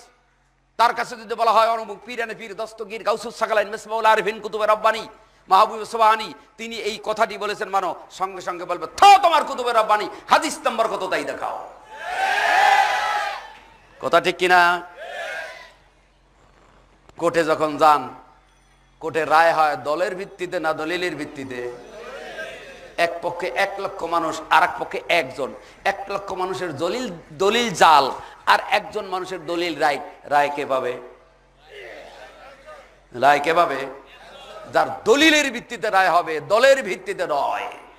হে মুসলিম জাতি, কোন ওয়াজ করব, সর্বপ্রথম যেই জিনিসটি ভুল আমাদের মধ্যে, সেটা হলো লা ইলাহার সাথে, লা ইলাহা ইল্লাল্লাহর সাথে মুহাম্মদুর রাসূলুল্লাহ যোগ করা যাবে না। এটা আল্লাহ করেন নাই, নবী করেন নাই, কোরআনে নাই, সহিহ মরফু মুত্তাসিল হাদিসে নাই। যদি থাকে এখন বলেন, আমি চলে গেলে বললে হবে না। এখন বলেন, আমি চলে গেলে তখন বলবেন, ফাল মারবেন, ওই ফাল মারার মূল্য নাই। অতএব যেটা সত্য সেটা রাত্রে মুখে দিল সত্য, মিষ্টি রাত্রে মুখে দিল মিষ্টি, দিনে মুখে দিল মিষ্টি। কথা ঠিক কিনা? তাহলে কালেমা তয়্যিবা কতটুকু? লা ইলাহা ইল্লাল্লাহ, লা ইলাহা ইল্লাল্লাহ, এটা তাওহীদের বাণী। এর সাথে রেসালাতের মিল হতে পারে না। রেসালাত আলাদা জিনিস, তাওহীদ আলাদা জিনিস। রেসালাত আলাদা জিনিস, তাওহীদ আলাদা জিনিস। শুনুন, লা ইলাহা ইল্লাল্লাহর মধ্যে 2টি শব্দ। কয়টি শব্দ? একটি লা ইলাহা, আর একটি, আমি জিজ্ঞেস করি লা ইলাহা ঈমানের বাক্য না কুফরি বাক্য? কুফরি বাক্য। লা ইলাহা কুফরি বাক্য। লা দ্বারা মানে না, অস্বীকার করা। কুফরন শব্দের অর্থ অস্বীকার করা। লা ইলাহা, নাই কোন ইলাহ, অস্বীকার করলাম সব ইলাকে, এটা কুফরি বাক্য। ইল্লাল্লাহ ঈমানের বাক্য, নাই কোন ইলাহ, একমাত্র আল্লাহ, অর্থাৎ সকল ইলাকে কুফরি করলেন, অস্বীকার করলেন। এই কুফরির অর্থ আল্লাহর সাথে কুফরি না, আল্লাহ ছাড়া যত মাবুদ আছে তাদের সাথে কুফরি করা। অর্থাৎ আল্লাহ ছাড়া কেউ ইবাদতের যোগ্য নয়, এটা আমি অস্বীকার করলাম। মানি না কাউকে, কারো আইন মানি না, পৃথিবীর কারো আইন মানি না, একমাত্র ইল্লাল্লাহ। আইন যদি মানতে হয় আল্লাহর আইন মানব। বুঝে আসছে? তাহলে লা ইলাহা কিসের বাক্য? কুফরি বাক্য। আর ইল্লাল্লাহ এখানে হাবাসক নাবাসক। লা ইলাহা দ্বারা আপনি কি বলেছেন তাকে বুঝতে পেরেছেন? অর্থাৎ আল্লাহর দৃষ্টিতে যা না তাকে বলা হয় লা, আল্লাহর দৃষ্টিতে যা হা তাকে বলা হয় ইল্লাল্লাহ। চুরি করব না, মিথ্যা বলবো না, ঘুষ খাবো না, সুদ খাবো না, এই যত না আছে সব লা ইলাহা দিয়ে আপনি বাদ দিয়েছেন। চুরি করবো না, জেনা ব্যভিচার করবো না, বেপরদায় চলবো না, শরীয়ত বিরোধী কোনো কাজ করবো না, এটা লা ইলাহা দিয়ে স্বীকার করতে হবে আগে, তারপরে ইল্লাল্লাহ টুপি মাথায় দিতে হবে। ইল্লাল্লাহ যত হা, টুপি মাথায় দেবো, নামাজ পড়বো, রোজা রাখবো, হজ করবো, জাকাত করবো, যা কিছু হা জাতীয় আছে, টুপি মাথায় আগে না, টুপি কেমনে মাথায় দেয় এটা বুঝতে হবে আগে। গেলাস যদি থাকে, এখানে একটা গেলাসে পানি রাখবেন আগে না গেলাস সাফ করবেন আগে? গেলাস যদি সাফ না করে পানি রাখেন, পানি আরো দুর্গন্ধ হতে পারে। কথা ঠিক কিনা? এই জন্য গ্লাসটাকে আগে সাফ কইরা তারপরে যদি পানি রাখা হয়, তাহলে এই পানিটা বেশিক্ষণ বিশুদ্ধ থাকবে। কথা ঠিক? আপনার আত্মাকে সাফ করবেন আগে না আল্লাহর হুকুমকে স্থান দিবেন আগে? যেই কলবের মধ্যে কুফরি, শিরকি, মুশরিকি আকীদা রয়েছে, সেই কলবের মধ্যে আবার আল্লাহর বিশ্বাস রাখবেন তাহলে মিক্সার হয়ে গেল, আতর আর পায়খানা মিক্সার হয়ে গেল। এই জন্য আমার আল্লাহ বলছেন আগে গেলাস সাফ করতে হবে, তারপরে পানি রাখতে হবে। অর্থাৎ আত্মাকে আগে সাফ করতে হবে। আমার মধ্যে কুফুরি নাই, শিরকি নাই, বেদাতি নাই, চুরি নাই, ডাকাতি নাই, সব আমি অস্বীকার করলাম। কোনোটার মধ্যে আমি নাই। আমি আছি একমাত্র আল্লাহর হুকুমের মধ্যে, যেটা আল্লাহ আদেশ করেছেন। আমি জিজ্ঞেস করি মিথ্যা কথা বলবো না, এটা কি লা ইলাহার অর্থ না ইল্লাল্লাহর অর্থ? লা ইলাহার অর্থ। ধন্যবাদ আপনাদেরকে, আপনারা বুঝতে পেরেছেন। টুপি মাথায় দিব, এটা কিসের অর্থ? ইল্লাল্লাহর অর্থ। আমি জিজ্ঞেস করি টুপি মাথায় দিয়ে আপনাদের এলাকার কোনো মানুষ মিথ্যা কথা বলে কিনা? বলে। আবার বলেছি লা ইলাহা কিসের অর্থ? কি বলে? মিথ্যা বলবো না, এটা কিসের অর্থ? লা ইলাহার অর্থ। আর টুপি মাথায় দিতে হবে, এটা কিসের অর্থ? ইল্লাল্লাহর অর্থ। তাহলে যেই ব্যক্তি টুপি মাথায় দিয়েছে অথচ মিথ্যা বলছে, ভালো করে বুঝেন, যে ব্যক্তি টুপি মাথায় দিচ্ছে অথচ মিথ্যা কথা বলছে, তাহলে তার বুঝতে হবে তার ইল্লাল্লাহ আছে, লা ইলাহা নাই। কি বুঝছেন কথা? মিথ্যা বলা পাপ, এটা যে লা ইলাহার অর্থ এটা সে বুঝে নাই। তা আগে মিথ্যা দূর করবেন না, আগে টুপি মাথায় দিবেন। এই জন্য আগে লা ইলাহা, কুফরি বাক্য আগে আগে সাফ করো, কুফরি বাক্য দিয়ে সাফ করো যত শরিয়ত বিরোধী কাজ আছে। তাহলে এদেশের মাটিতে ওজনে কম দেওয়ার লোক আছে না নাই? আমাদের দেশে জুব্বা গাই দিয়ে পাগড়ি মাথায় দিয়া লম্বা দাড়ি রাইখা তারপরও মিথ্যা কথা বলে ওজনে কম দেয়, এরকম লোক আমার জানা মতে আছে। তাহলে ওজনে কম দেওয়া যাবে না, এটা কিসের অর্থ? লা ইলাহার অর্থ। আর লম্বা জামা পড়তে হবে, এটা কিসের অর্থ? দাড়ি লম্বা রাখতে হবে, এটা কিসের অর্থ?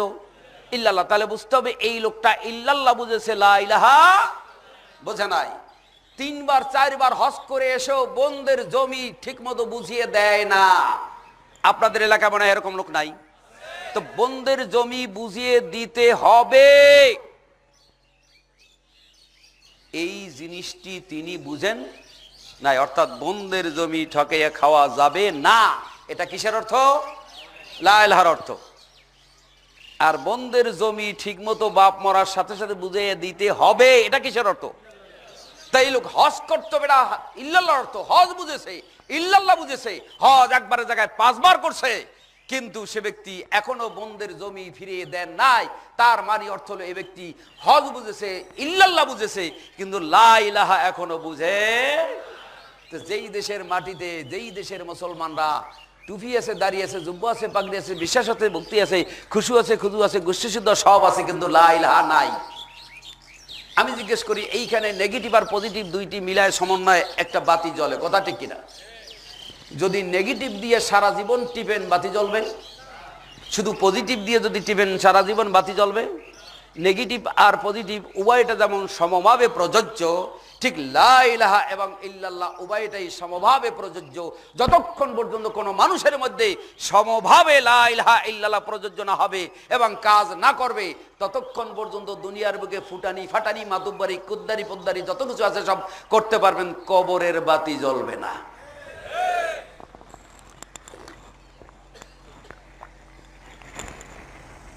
সম্মানিত উপস্থিতি, এই দেশের মাটিতে আমাদের ধারণা টুপি দাড়ি জুব্বা পাগড়ি রোজা নামাজ এই দিয়ে জান্নাতে যাওয়া যাবে, কথাটি কি ঠিক? তাহলে 2টি কারণে মানুষ জান্নাতে যেতে পারে। কয়টি কারণ? 2টি কারণ। কয়টি কারণ? 2টি কারণ। আল্লাযীনা আমানু ওয়া আমিলুস সালিহাতি লাহুম জান্নাতুন তাজরি মিন তাহতিহাল আনহারু খালিদিনা ফিহা আবাদা। সূরা বাকারা 82 নম্বর আয়াত। নিশ্চয়ই যারা ঈমান আনার পরে বিশুদ্ধ আমল করেছে তাদের জন্য রয়েছে চিরদিনের জন্য জান্নাত। কয়দিনের জন্য? বুঝে থাকলে বলুন, কয়দিনের জন্য? চিরদিনের জন্য জান্নাত। তাহলে চিরদিনের জন্য জান্নাত পাওয়ার জন্য কয়টি জিনিসের দরকার? কয়টি জিনিস? ঈমান ঠিক এবং আমল ঠিক। বিশুদ্ধ ঈমান, শিরিক মুক্ত ঈমান এবং বেদাত মুক্ত আমল। শিরিক মুক্ত ঈমান, বেদাত মুক্ত আমল যতক্ষণ পর্যন্ত না হবে ততক্ষণ পর্যন্ত নেগেটিভ আর পজিটিভ সমন্বয় হবে না। এই বেদাত বলেন, শিরিক বলেন, আর চুরি বলেন, ডাকাতি বলেন, নেশা বলেন, যাই বলেন, সব কিছু এই লা ইলাহা ইল্লাল্লাহর মধ্যে রয়েছে। লা ইলাহা যে বুঝেছে সে সুদ ঘুষ বুঝেছে, লা ইলাহা যে বুঝেছে সে চুরি বুঝেছে, লা ইলাহা যে বুঝেছে জেনা ব্যভিচার কাকে বলে সে বুঝেছে, লা ইলাহা যে বুঝেছে পরনিন্দা কি সে বুঝেছে, লা ইলাহা যে বুঝেছে জমিন ঠকাই খাওয়া যাবে না এটা সে বুঝেছে, আর ইল্লাল্লাহ সে বুঝেছে নামাজ পড়তে হবে যে বুঝেছে, ইল্লাল্লাহ তিনিই বুঝেছে হজ করতে হবে টাকা হইলে এটা যে বুঝেছেন। ইল্লাল্লাহর অর্থ হা, আল্লাহ ইলাহার অর্থ না। শরীয়তে যত হা আছে ইল্লাল্লাহ, আর যত না আছে লা দিয়ে বাদ দে লা ইলাহা ইল্লাল্লাহ। সম্মানিত উপস্থিতি, লা ইলাহা ইল্লাল্লাহ দিয়ে বাদ দিতে হবে ওই জিনিসকে যে জিনিস আল্লাহ নিষেধ করেছেন। কথা ঠিক কিনা? আপনি আর আমি কি বাদ দিতে পেরেছি? পারছি? এবার একটু পরীক্ষা করি। আপনার আমার ইমানটা একটু ঝালাই দিয়ে দেখি ইমান কতটুকু সঠিক এবং আমল কতটুকু সঠিক। জানি না কতটুকু সবাই পাবো। আর আমল এবং ইমান দুরুস্ত হলে জান্নাত, চিরস্থায়ী জান্নাত পাবেন, কোরআন তার গ্যারান্টি দিয়েছেন। শুদ্ধ হলো আমল করলে জান্নাতে যাওয়া যাবে এ কথা কোরআনে কোথাও বলা হয় নাই। আমল করলে জান্নাতে যাওয়া যাবে কথাটি সত্য নয়। আবার বলছি, আমল করলে জান্নাতে যাওয়া যাবে কথাটি সত্য নয়। যেখানে আমলের কথা বলে সেখানে ও আমলে সালেহাত বলেছেন। আমলে সালেহ হতে হবে, বিশুদ্ধ সালাত হতে হবে, তা না হলে জান্নাত পাওয়া যাবে না। শুনুন, এদেশের সকল আলেম ওলামা পীর বুজুর্গ বলতে গেলে প্রায় তারা দিনের দাওয়াত দেয়। কথা ঠিক কিনা? মুহাম্মদ সাল্লাল্লাহু আলাইহি ওয়াসাল্লাম দিনের দাওয়াতের জন্য আসেন নাই বলে এটা কি বললেন? অনেক আলেম ওলামা এখন পেটের মধ্যে ফলতে আছেন বেলুনের মতো, যে কি কইল মুহাম্মদ সাল্লাল্লাহু আলাইহি ওয়াসাল্লাম দিনের দাওয়াত দিতে আসে? অবশ্যই মুহাম্মদ সাল্লাল্লাহু আলাইহি ওয়াসাল্লাম দিনের দাওয়াত দিতে আসে নাই। দিন অর্থ হলো জীবন ব্যবস্থা। দিন অর্থ জীবন ব্যবস্থা। একটা শুকরের জীবন ব্যবস্থা আছে, একটা গরুর জীবন ব্যবস্থা আছে, একটা হিন্দু লোকের জীবন ব্যবস্থা আছে, একটা খ্রিস্টানের জীবন ব্যবস্থা আছে। জি না, নবী দিন প্রচারের জন্য আসেন নাই। হুয়াল্লাযী আরসালা রাসূলাহু বিল হুদা ওয়া দীনিল হক। এবার ফাফানি চলে গেছে পেটের ভিতর থেকে। আয়াত বলছি না, যেই হুজুরের পেটের মধ্যে ফুল ছিল ফুলনি সব বের হয়ে গেছে পিছন দিক দিয়ে। আরসালা রাসূলাহু বিল হুদা ওয়া দীনিল হক, সূরা সব 10 নম্বর আয়াত। আল্লাহ পাক বলছেন পবিত্র সেই সত্তা যিনি তার রাসূলকে প্রেরণ করেছেন হেদায়েত এবং দ্বীনে হক নিয়ে, দ্বীনে হক নিয়ে, দ্বীনে হক নিয়ে। শুনুন, দিন প্রচারের জন্য মুহাম্মদ সাল্লাল্লাহু আলাইহি ওয়াসাল্লামকে পাঠানো হয় নাই, দ্বীনে হক প্রচারের জন্য দুনিয়ার বুকে প্রেরণ করা হয়েছিল। মুহাম্মদ সাল্লাল্লাহু আলাইহি ওয়াসাল্লাম যখন দুনিয়া এসেছিলেন তখন দিন ছিল, ওটা দ্বীনে হক ছিল না। কেন? লিউযহিরাহু আলা দ্বীনি কুল্লিহি, সকল দ্বীনের উপরে দ্বীনে হককে প্রতিষ্ঠিত করার জন্য রাসূলকে পাঠিয়েছে। এই আয়াত প্রমাণ করে নবী আসার আগে তাদের যে বিধান ছিল ওটা দ্বীন, এই আয়াতে বলছে। আর নবী যেটা নিয়ে এসেছিলেন ওটা দ্বীন নয়, দ্বীনে হক। তাই যতক্ষণ পর্যন্ত আপনার দিন দ্বীনে হক না হবে ততক্ষণ পর্যন্ত আপনার দিন প্রচারের মাধ্যমে ঈমানদার বেঈমানও হতে পারে। মনে রাখবেন, একজন চোর সে যদি চুরি করে, চুরির অপরাধে সে একা হয়তো জাহান্নামে যেতে পারে। একজন জেনাকার যদি জেনা করে হয়তোবা সেই জেনার অপরাধে জাহান্নামে যেতে পারে। মনে রাখবেন, একটা বক্তা যদি ভুল ওয়াজ করে ওই বক্তা একা জাহান্নামে যাবে না, গোটা জাতি জাহান্নামে যাবে। এবার বুঝে থাকলে বলুন, একটা চোর বড় অপরাধী না একটা ভুল বক্তা বড় অপরাধী? একটা জেনাকার বড় অপরাধী না একটা ভুল বক্তা বড় অপরাধী? ভুল কাকে বলে আবার একটু না বলে পারছি না। ভুল কাকে বলে, ঠিক কাকে বলে? আপনার কাছে কেউ জিজ্ঞেস করলো যে কবরস্থানে গিয়ে হাত তুলে দোয়া করা যাবে কি না, আপনি বললেন, কথা বলার শর্ত তো দুইটা, বিস্তারিত বলবেন, দলিল দিয়ে বলবেন। আপনি মুসলিম শরীফের 313 নম্বর পৃষ্ঠাে একটি হাদিস রয়েছে, আয়েশা সিদ্দিকা রাদিয়াল্লাহু তাআলা আনহা বর্ণনা করছেন যে একদিন গভীর রাত্রে আমি শুয়ে রয়েছি, আল্লাহ রসুল আমার সাথে ছিল, তিনি হঠাৎ করে উঠলেন, বাইরে বেরোলেন, আস্তে আস্তে বাকিউল গারকাত, যেটাকে বাকি জান্নাতুল বাকি বলা, ওখানে গেলেন। ওখানে গিয়ে আল্লাহ নবী রাত্রে হাত উত্তোলন করে দোয়া করেছেন। এই হাদিসটি আপনি চোখে দেখলেন, মুসলিম শরীফ বললেন হ্যাঁ কবরস্থানে গিয়ে দোয়া করা যাবে, মুসলিম শরীফে হাদিস রয়েছে। কে বলছে নাই? মুসলিম শরীফে রয়েছে কবরস্থানে গিয়ে দোয়া করা যাবে। আপনি ব্যাককেল, আপনি নির্বোধ, আপনি ভুল ব্যাখ্যা করছেন, আপনি বুঝেন নাই। লেখা এটাই রয়েছে, আমি যারা বলছি তবুও ভুল করেছেন। লেখা এটাই রয়েছে তবুও ভুল করেছেন। লেখা এটাই রয়েছে হাদিসে তবুও ভুল করেছেন। কোথায় ভুলটা? এই হাদিসটি যদি রসুলের তরিকায় আমল করতে চান তাহলে 3টি শর্ত। রসুল এই কাজটি গভীর রাত্রে করেছেন, আপনার করতে হলে গভীর রাত্রে করতে হবে। রসুল সাল্লাল্লাহু আলাইহি ওয়াসাল্লাম এই কাজটি জীবনে একবার করেছেন, আপনার করলে জীবনে একবার করতে পারবেন। রসুল সাল্লাল্লাহু আলাইহি ওয়াসাল্লাম এই কাজটি একাকী করেছেন, আপনার করলে একাকী করতে হবে। এই 3টি শর্ত এই হাদিসের মধ্যে রয়েছে। আপনার ইচ্ছা মতো অর্থ করলে হবে না। মান ফাসসারাল কোরআন বিরাইহি ফালিয়াতাবাওয়া মাকাদাহু মিনান নার। যে নিজের মন গড়া কোরআন হাদিসের ব্যাখ্যা করবে তার ঠিকানা হলো জাহান্নাম।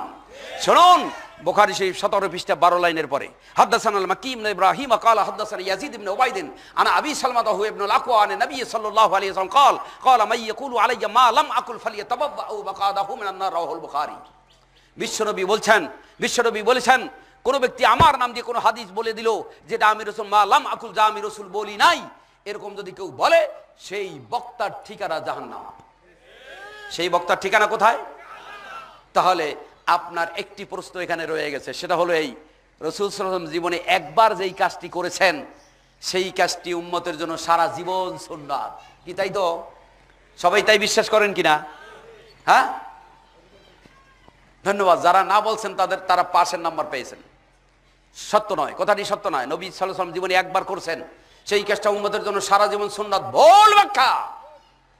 বুখারী শরীফ 2213 নম্বর হাদিস, আল্লাহ নবী জীবনে একবার দাঁড়িয়ে প্রস্রাব করেছিলেন।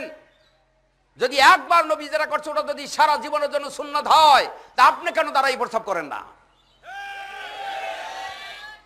নবী যে কারণে দাঁড়িয়ে প্রস্রাব করেছেন সেই কারণ যদি এখনো হয়, এখনো দাঁড়িয়ে প্রস্রাব করতে পারবেন। ওই কারণ না হওয়া পর্যন্ত দাঁড়িয়ে প্রস্রাব করতে পারবেন না। এটাকে বলা হয় হাদিসের মফহুম। হাদিসের প্রেক্ষাপট বুঝতে হয়, হাদিসের মফহুম বুঝতে হয়, হাদিসের উসুল বুঝতে হয়, তারপরে হাদিস বলতে হয়, আন্দাজে বললে হয় না। লক্ষ্য করে দেখুন আরেকটি হাদিস, বুখারী শরীফের 311 নম্বর হাদিস। আল্লাহ নবী দুইটি কবরের নিকট দিয়ে যাচ্ছেন, পুরনো কবর। সাহাবীদেরকে ডাক দিয়ে একটা খেজুরের ডাল এনে পুঁতলেন। তো জিজ্ঞেস করলেন, ইয়া রাসূলুল্লাহ, এটা কেন করলেন? বলে, তাদের রুহের উপরে আযাব হচ্ছে, আমি দেখতে পেয়েছি, তাই আমি খেজুর ডাল পুঁতেছি। বুখারীর হাদিস। আপনাকে যদি কেউ ফতোয়া জিজ্ঞেস করে, আপনি একটা দাহারি আলেম, একেবারে বিরাট আলেম, নামি দামি, একেবারে বিশাল, হুজুর জানতে চাচ্ছি যে মানুষ মরে গেলে খেজুরের ডাল পোতা যাবে কিনা? হ্যাঁ, যাবে যাবে, বুখারী শরীফের মধ্যে আছে, রাসূল নিজে খেজুরের ডাল পুঁতেছেন, অর্থাৎ পোতা যাবে। আপনি ফতোয়া দিলেন। আপনার মতো ব্যাককেল মুফতি আর দুনিয়ায় নাই। আপনার সাথে নানান মুফতি আর নাই। ঠুনকা ডাক্তারের ঔষধ খেলে যেমন রোগী মরে, আপনার মতো আলেমের ফতোয়া গ্রহণ করলে মানুষের ঈমান মরে। কেন? কেন? কারণটা কি? কারণ তো বলতে হবে, না বলে আমরা ছাড়বেন?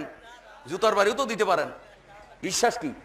শুনুন, এই হাদিসটি রসুলের আপনার শর্ত হলো, আহলে হাদিসের শর্ত হলো, নবী যা যখন যতটুকু যেভাবে করেছেন তা তখন ততটুকু সেইভাবে করার চেষ্টা করতে হবে, পারে না না পারে। এই কথা ঠিক কিনা?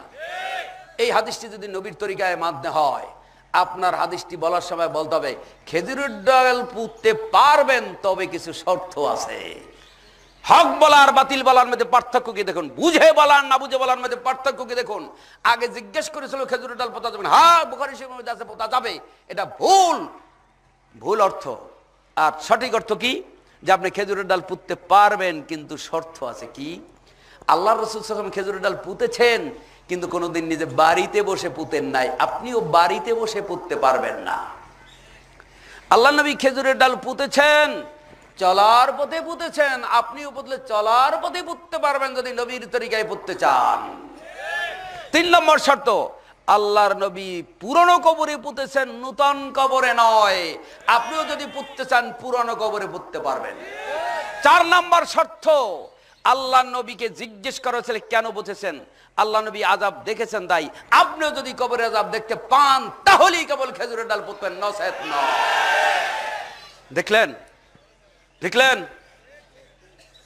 আমিও এভাবেও বলা হলো হাদিস, আর আগেরটাও বলা হলো, দুইটা কি এক হলো? শুনুন, আরেকটি বলে আমি এই প্রসঙ্গ শেষ করছি। আমাদের আহলে হাদিসদের মধ্যে একদল লোকেরা আছে, দোয়ায়ে কুনুতের মধ্যে, ভিতরের নামাজে দোয়ায়ে কুনুতে হাত উত্তোলন করেন। কি করেন কিনা? আর কেউ কেউ আছে হাত উত্তোলন করেন না। দুইটি আমল। বাংলাদেশের বেশিরভাগ আলেম তারা ফতোয়া দেবে দুইটাই যখন সহি, একটা মানলেই হয়। কে এটা বলে কিনা? ভুল ভুল। আপনি হাদিসের উসুল বুঝেন নাই। দুইটা কোনোদিন এক হতে পারে না। ইসলামী আইন কোনোদিন দুই রকম হতে পারে না। ইসলাম এক ও অবিভাজ্য। লা তাফাররাকু, ভাগ করতে নিষেধ করেছেন আল্লাহ। দুই রকম হতে পারে না, একরকমই হতে হবে। হাত উত্তোলন করে দোয়া করার কথা জুজে রফুল ইয়াদাইনের 4 নম্বর পৃষ্ঠাে আছে। আব্দুল্লাহ বিন ওমর রাদিয়াল্লাহু আনহু এটা করেছেন। হাদিসটি সহিহ এবং মুত্তাসিল। হাদিসটি সহিহ এবং, আর বুখারী শরীফ 943 নম্বর হাদিস আছে, আল্লাহ নবী হাত বাঁধা অবস্থায় 1 মাস ব্যতীত সব সময়ের জন্য হাত বাঁধা অবস্থায় দোয়া কুনুত পড়েছেন। 943 বুখারী হাদিস। হাদিসটি সহিহ মরফু মুত্তাসিল। লক্ষ্য করে দেখুন, আগের হাদিসটি সহিহ এবং মুত্তাসিল, আর এই হাদিসটি সহিহ মরফু মুত্তাসিল।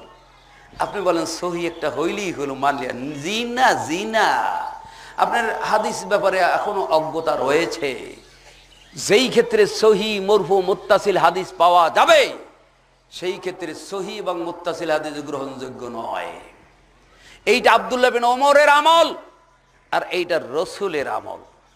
নবীর আমল দিয়ে কোনোদিন, সাহাবীদের আমল দিয়ে কোনোদিন নবীর আমল বাদ দেওয়া যায় না।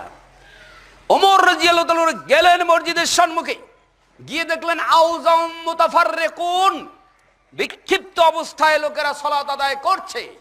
তিনি বললেন লাউ জামাতুল কারিন ওয়াহিদিন। মিশকাত আরবি 114 নম্বর পৃষ্ঠা, বুখারী 153 নম্বর পৃষ্ঠা, দিল্লি রশিদে প্রেসে ছাপা প্রথম দিন। তিনি বলেন লাউ জামাতুল কারিন ওয়াহিদিন, আমি যদি এদেরকে একজন কারির পিছনে দাঁড় করিয়ে দেই, লাম সালা আই আফজালা, তাহলে ভালো হয়। সারা বিশ্বের বেশিরভাগ মুসলমানরা এই দলিলটিকে নিয়ে তাদের পুঁজি বানিয়ে তারাবি নামাজ জামাতে পড়তেছেন। কি কথা ঠিক কিনা? আমার কথায় যদি ভুল হয় সংশোধন করিয়ে দেবেন, আপনি আমার বন্ধু। আর পিছনে সমালোচনা করবেন, আপনি আমার দুশমন। সম্মানিত উপস্থিতি, শব্দটা দেখেন, লাউ জামাতুল কারিন, যদি আমি একজন কারির পিছে দাঁড় করিয়ে দেই তাহলে ভালো হয়। এই বলে উবাই ইবনে কাব রাদিয়াল্লাহু আনহু পিছনে দাঁড় করিয়ে দিলেন, যেটাকে তারাবি বলেন, তারাবি নামাজ পড়ার জন্য দাঁড় করিয়ে দিলেন। তো ওমর রাদিয়াল্লাহু আনহু তিনি খলিফা, তিনি কি ভুল করতে পারেন? তিনি কি বেদাত করতে পারেন? তিনি এটা চালু করেছেন। কত কথা সুন্দর করে সাজাই বলতে পারে আরো বেদাতিরা। আমি জিজ্ঞেস করি, ওমর রাদিয়াল্লাহু যদি আমি এটা করি, তাই কথাটা কি ওমরের হলো না নবীর হলো? কি কথা বুঝে বলুন, কার কথা? ওমরের নিজস্ব উক্তির কথা। মনে রাখবেন, ওমর রাদিয়াল্লাহু তাআলার খলিফা, তাতে কোনো সন্দেহ নাই। ওমর রাদিয়াল্লাহু জান্নাতে যাবেন, তাতেও কোনো সন্দেহ নেই। কিন্তু তাই বলে নবীর বিরুদ্ধে ওমর রাদিয়াল্লাহু তাআলার কোনো মন্তব্য কোনো মুসলমান মানতে পারে না। যেহেতু নবীর স্পষ্ট কথা রয়েছে এ ব্যাপারে, এর বিরুদ্ধে যেখানে রসুলের স্পষ্ট কথা রয়েছে, সেখানে ওমরের কথা দলিল হিসাবে কোনো মুসলমান মানতে পারে না। প্রশ্ন করতে পারেন, তাহলে ওমর রাদিয়াল্লাহু জাহান্নামে যাবে? ওমর রাদিয়াল্লাহু জাহান্নামে গেলে আপনার কি ঠাকা আছে, আর না গেলে আপনার ঠিক কি ঠাকা আছে? কোরআনে কোন জায়গায় বলছে ওমরের না মানলে তোমার জাহান্নামে যেতে হবে? নবীকে না মানলে জাহান্নামে যেতে হবে? সূরা নিসা 14 নম্বর আয়াত খুলে দেখুন, ইয়াতাআদ্দা হুদুদাহু ইউদখিলুহু নারান খালিদান ফিহা আবাদা। নবীর সাথে যারা হত্যাজাউজ করবে, অতিরঞ্জিত করবে, তাদের চিরদিন তারা জাহান্নামে যাবে, একদিন দুই দিন নয়। হে মুসলিম জাতি, ওমর রাদিয়াল্লাহু তাআলা এই সিদ্ধান্তকে মানলে, নবী বলছেন ইয়া আইয়ুহান নাস সাল্লু ফি বুয়ুতিকুম ইন্না আফজালাস সালাতিল মারই ফি বাইতি ইল্লা সালাতুল মাকতুবাতা। মিশকাতের 1221 নম্বর হাদিসে পাবেন, বুখারী মুসলিমের হাদিস। আল্লাহ নবী শেষে গিয়ে বলেন, তোমরা এই নামাজ ঘরে পড়ো, যেহেতু একজন ব্যক্তির জন্য ফরজ নামাজ ব্যতীত যত নামাজ আছে সব ঘরে পড়া উত্তম। নবীর সিদ্ধান্ত নবী রেখে গেলেন, তারপর নবীও বললেন না, আবু বকর সিদ্দিক রাদিয়াল্লাহু আনহু বললেন, ওমর রাদিয়াল্লাহু নিজে চালু করে নিজে পড়েন নাই। তাহলে এখানে দেখা গেল, স্পষ্ট দেখা গেল, নবীর বিরুদ্ধে, নবীর বিপরীত হওয়ার কারণে ওমর রাদিয়াল্লাহু তাআলা ওই সিদ্ধান্তটাকে আমরা শরীয়ত হিসাবে মানতে পারি না। প্রয়োজনের তাগিদে ওমর রাদিয়াল্লাহু করেছেন, আপনিও প্রয়োজনের তাগিদে যেটা সুবিধা হয় সেটা করেন। স্টেজ এতটুকু করলেন, আরো 2 হাত বাড়াই দেন, এটা আপনার প্রয়োজনের তাগিদে, কিন্তু ওটা শরীয়ত হিসাবে নয়। হে মুসলিম জাতি, আমি জিজ্ঞেস করি, যদি কোনো ক্ষেত্রে ওমর রাদিয়াল্লাহু তাআলার সিদ্ধান্ত এক, রসুলের সিদ্ধান্ত তার বিপরীত, এই ক্ষেত্রে আপনি কোনটা মানতে রাজি? নবীরটা যদি না মানেন, তাহলে আল্লাহকে অমান্য করা হয়। তার কারণ দিন পরিপূর্ণ হয়েছে নবীর উপরে, ওমরের উপরে নয়। অমনি ফতুয়া দিবেন কি যে আলাইকুম বিসুন্নতি ওয়া সুন্নাতিল খুলাফায়ে রাশিদিন আল মাহদিয়িন। ওরে বাবা, ফতুয়া তো আর দিতে মুখে তো আর ট্যাক্স দেওয়া লাগে না, মুখ দিয়া আলাইকুম বিসুন্নতি ওয়া সুন্নাতুল খুলাফা। আল্লাহ নবী বলেছেন আমি রেখে গেলাম আমার সুন্নাত আর আমার খলিফাদের সুন্নাত। কত বড় কত বড় কত বড় গাদ্দারি কথা, কত বড় নেষ্টিকতা, কত বড় খারাপ কথা, কত বড় বেরাতি কথা। নবী বলেছেন আমার সুন্নাত আর আমার খলিফাদের সুন্নাত। তার সুন্নাত কয় ভাগ হইল? কোরআনের লা তাফাররাকু আয়াত তাহলে অমান্য করছেন নবী। ইসলামকে ভাগ ভাগ করো না, সুন্নাত দুই রকম নয়, ইসলাম দুই রকম নয়। নবীর উপর ইসলাম পরিপূর্ণ না অসম্পূর্ণ? নবীর উপর ইসলাম পরিপূর্ণ। তাহলে ওয়াসুন্নাতুল খুলাফা ওয়াটা আতফাল আল ওয়াহিদ আতফাল আল মুগায়র নয়। হুদ আলাইহিস সালাম বলেছিলেন ফাকিদুনি জামিআন ইন্নী তাওয়াক্কালতু আলাল্লাহি রাব্বি ওয়া রাব্বিকুম। তোমরা সকলে মিলে আমার বিরুদ্ধে চারণ করো, আমি ভরসা করলাম আল্লাহর উপরে যিনি আমারও রব তোমাদেরও রব। রব্বি ওয়া রাব্বিকুম, রব্বি ওয়া রাব্বিকুম। এখানে আমার রব এবং তোমাদের রব বলতে যেমন রব দুইজন বোঝানো, একজন বলেছে সুন্নতি ও সুন্নাতুল খুলাফা দিয়া একই সুন্নাত বোঝানো হয়েছে, খলিফাদের সুন্নাত আলাদা বোঝানো হয় না। বুঝলেন? হাদিস বুঝে তারপরে কথা বলা উচিত, তাহলে আমাদের মধ্যে ইখতিলাফ কম হয়ে যাবে। কথা ঠিক কিনা? সম্মানিত উপস্থিতি, দুইটি কারণে মানুষ জান্নাতে যাবে। দুইটি কাজ বিশুদ্ধ হলে। কয়টি? শুধু জান্নাতে যাবে তা নয়, মান আমিলা সালিহাম মিন যাকারিন আও উনসা ওয়া মুমিন লানুহইয়ান্নাহু হায়াতান তাইয়্যিবাতান। সূরা নাহল 97 নম্বর আয়াত। এই দুইটি আমল যদি কারো বিশুদ্ধ ঈমান এবং আমল, তাহলে তাকে দুনিয়ার ব্যক্তি পরিবার সামাজিক শান্তি আমি দান করব। শুধু তাই নয়, ওয়াদাল্লাহুল্লাযিনা আমানু মিনকুম ওয়া আমিলুস সালিহাত লা ইস্তাকলিফান্নাহুম ফিল আরদ। সূরা নূরের 55 আয়াত। যারা ঈমান ঠিক রেখে আমল ঠিক রাখবে, আমল বিশুদ্ধ করবে, আল্লাহ তাদের রাষ্ট্রীয় ক্ষমতাও দান করবেন। এটা আল্লাহর ওয়াদা। রাষ্ট্রীয় ক্ষমতা তো আমাদের হাতে আছে, নাই কেন? নাই কেন? এই জন্য কে দায়ী? বিএনপি না আওয়ামী লীগ? কেউ দায়ী না, আমরা নিজেরা দায়ী। আমরা নিজেদের ঈমানও ঠিক নাই, আমলও ঠিক নাই। এবার আসুন ঈমান ঠিক আছে কিনা একটু পরীক্ষা করি। কি করব? মুসলিম শরীফের একটি হাদিস মিশকাতে 72 নম্বর আছে, কাতাবাল্লাহুল মাকাদির ক্বাবলা আইয়াখলুকাস সামাওয়াতি ওয়াল আরদ বি50 আলফা সানাতিন। আল্লাহ রাব্বুল আলামিন আসমান জমিন সৃষ্টি করার 50,000 বছর আগে মানুষের ভাগ্য, মানুষের তাকদীর লিখে রেখেছেন। আবার বলছি শুনুন, এদিকে তাকান, এদিকে তাকান, এদিকে তাকান। পৃথিবী সৃষ্টি করার 50,000 বছর আগে আল্লাহ মানুষের তাকদীর, মানুষের ভাগ্য লিখে রেখেছেন। এটা আল্লাহর সিদ্ধান্ত, রাসূলের সিদ্ধান্ত। এটা বিশ্বাস করেন? বিশ্বাস করেন? না, করি না। বিশ্বাস না করলে কি ঈমান থাকবে? তাহলে ঈমান নাই আমাদের। কেমনে? যারা পর্দার খেলাপ করে মেয়েদেরকে লেখাপড়া শেখাচ্ছেন, যারা পর্দার খেলাপ করে ছেলেকে লেখাপড়া শিখাচ্ছেন, তারা আল্লাহর হুকুম অমান্য করছেন না পালন করছেন? অমান্য করছেন কিনা? অমান্য করছেন কিনা? কেন অমান্য করছেন? আমার মেয়েটা যদি মাস্টার্স করতে পারে, তাহলে ভালো ছেলে দেখে বিবাহ দিতে পারবো, ভালো ছেলে হবে, সার্টিফিকেট হবে, চাকরি করবে, টাকা পাবে, গাড়ি হবে, বাড়ি হবে। এই আকীদা, এই বিশ্বাস রয়েছে। কথা ঠিক কিনা? এই বিশ্বাস যার যার মধ্যে সে মুশরিক, তো কোনো সন্দেহ নাই। সে তাকদীরকে বিশ্বাস করেন নাই, তার বিশ্বাস হয়েছে সার্টিফিকেটের উপরে, লেখাপড়ার উপরে। এক তো তাকদীরের উপরে বিশ্বাস করার কারণ আপনি মুশরিক। দ্বিতীয় কারণ হলো আপনি আল্লাহর অর্ডিন্যান্স ভায়োলেট করেছেন। নারীদেরকে পর্দায় থাকতে বলেছেন, পর্দার খেলাপ করাচ্ছেন। আপনি অনুমতি দিয়ে, আপনি গার্জিয়ান হয়ে, আপনি দায়ুসের খাতায় আপনার নাম লিখিয়েছেন। একজন পুরুষ পারবেন? একজন পুরুষ পারবেন এখানে হাত জাগাইতে? একজন, সির্ফ একজন। যে আমার ছেলে অথবা আমার মেয়ে স্কুলে অথবা কলেজ অথবা মাদ্রাসায় যায়, 2 মাসের মধ্যে আমার একটি ছেলে অথবা আমার মেয়ে একটা ছেলের দিকে তাকায় না অথবা মেয়ের দিকে তাকায় নাই, একজন পুরুষ হাত জাগান।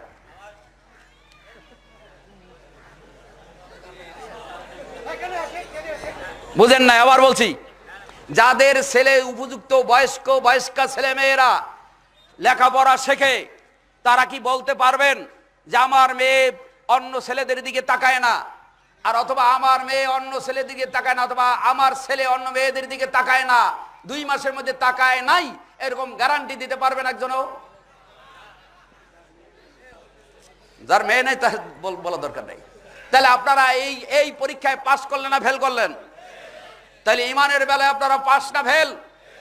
যে জিনিস বললে মানুষের আকীদা বিশুদ্ধ হয়, সেই জিনিসের ওয়াজ চলে না, ওয়াজ চলে রুড়া লাইলার ওয়াজ। হে মুসলিম জাতি, তাহলে কি করবেন?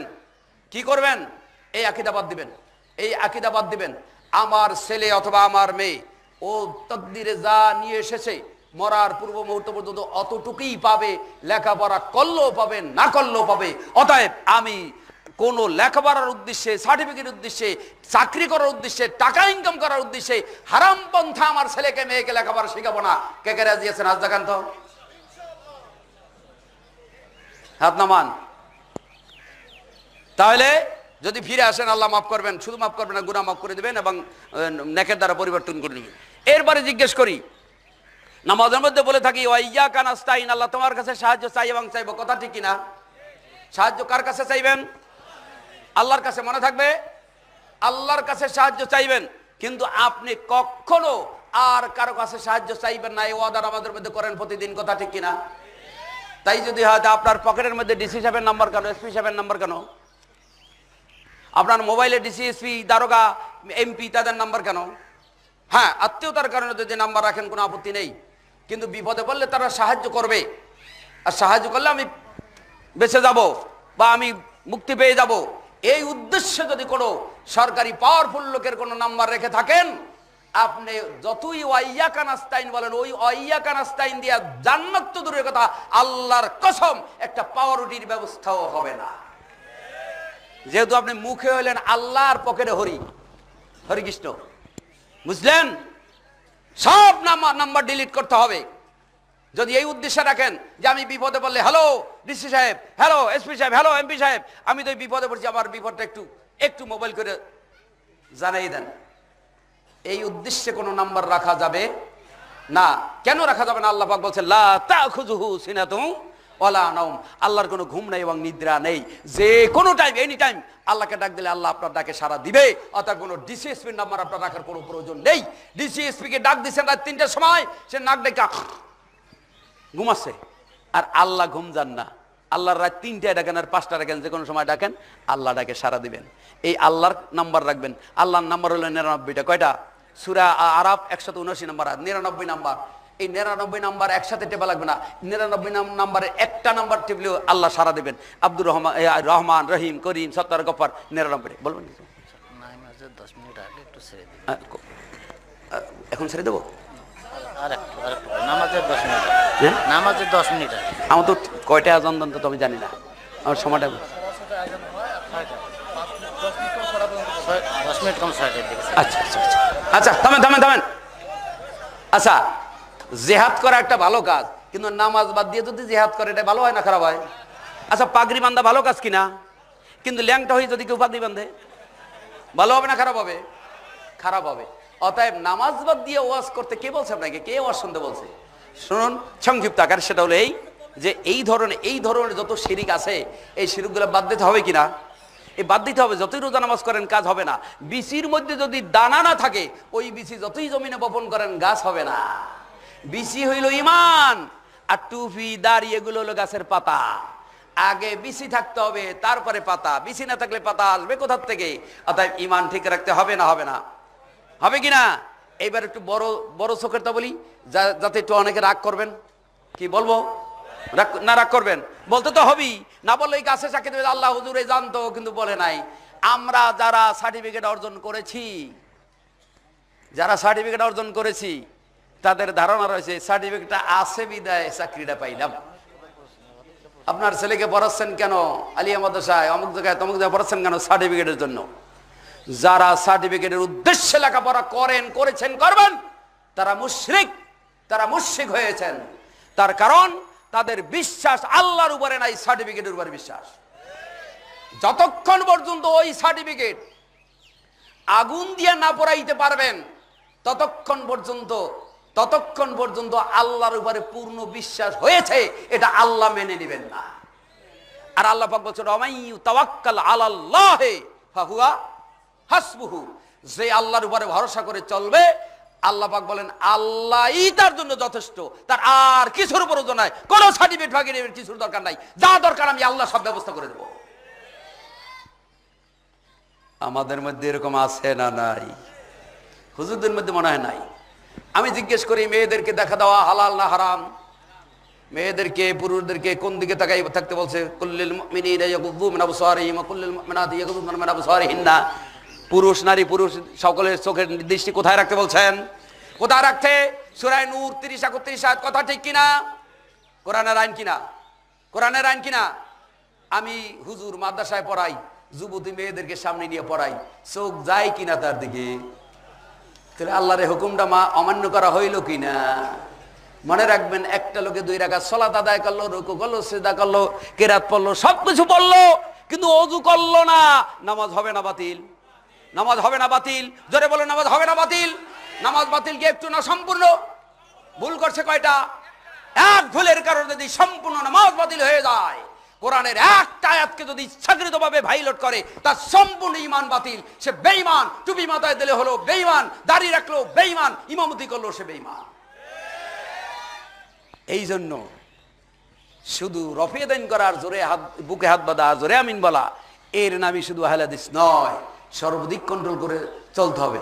যেহেতু দিনের বেলা তো সময় খুব কম, এই জন্য আমি বাকি কথা বলতে পারলাম না, এই জন্য আমি দুঃখিত।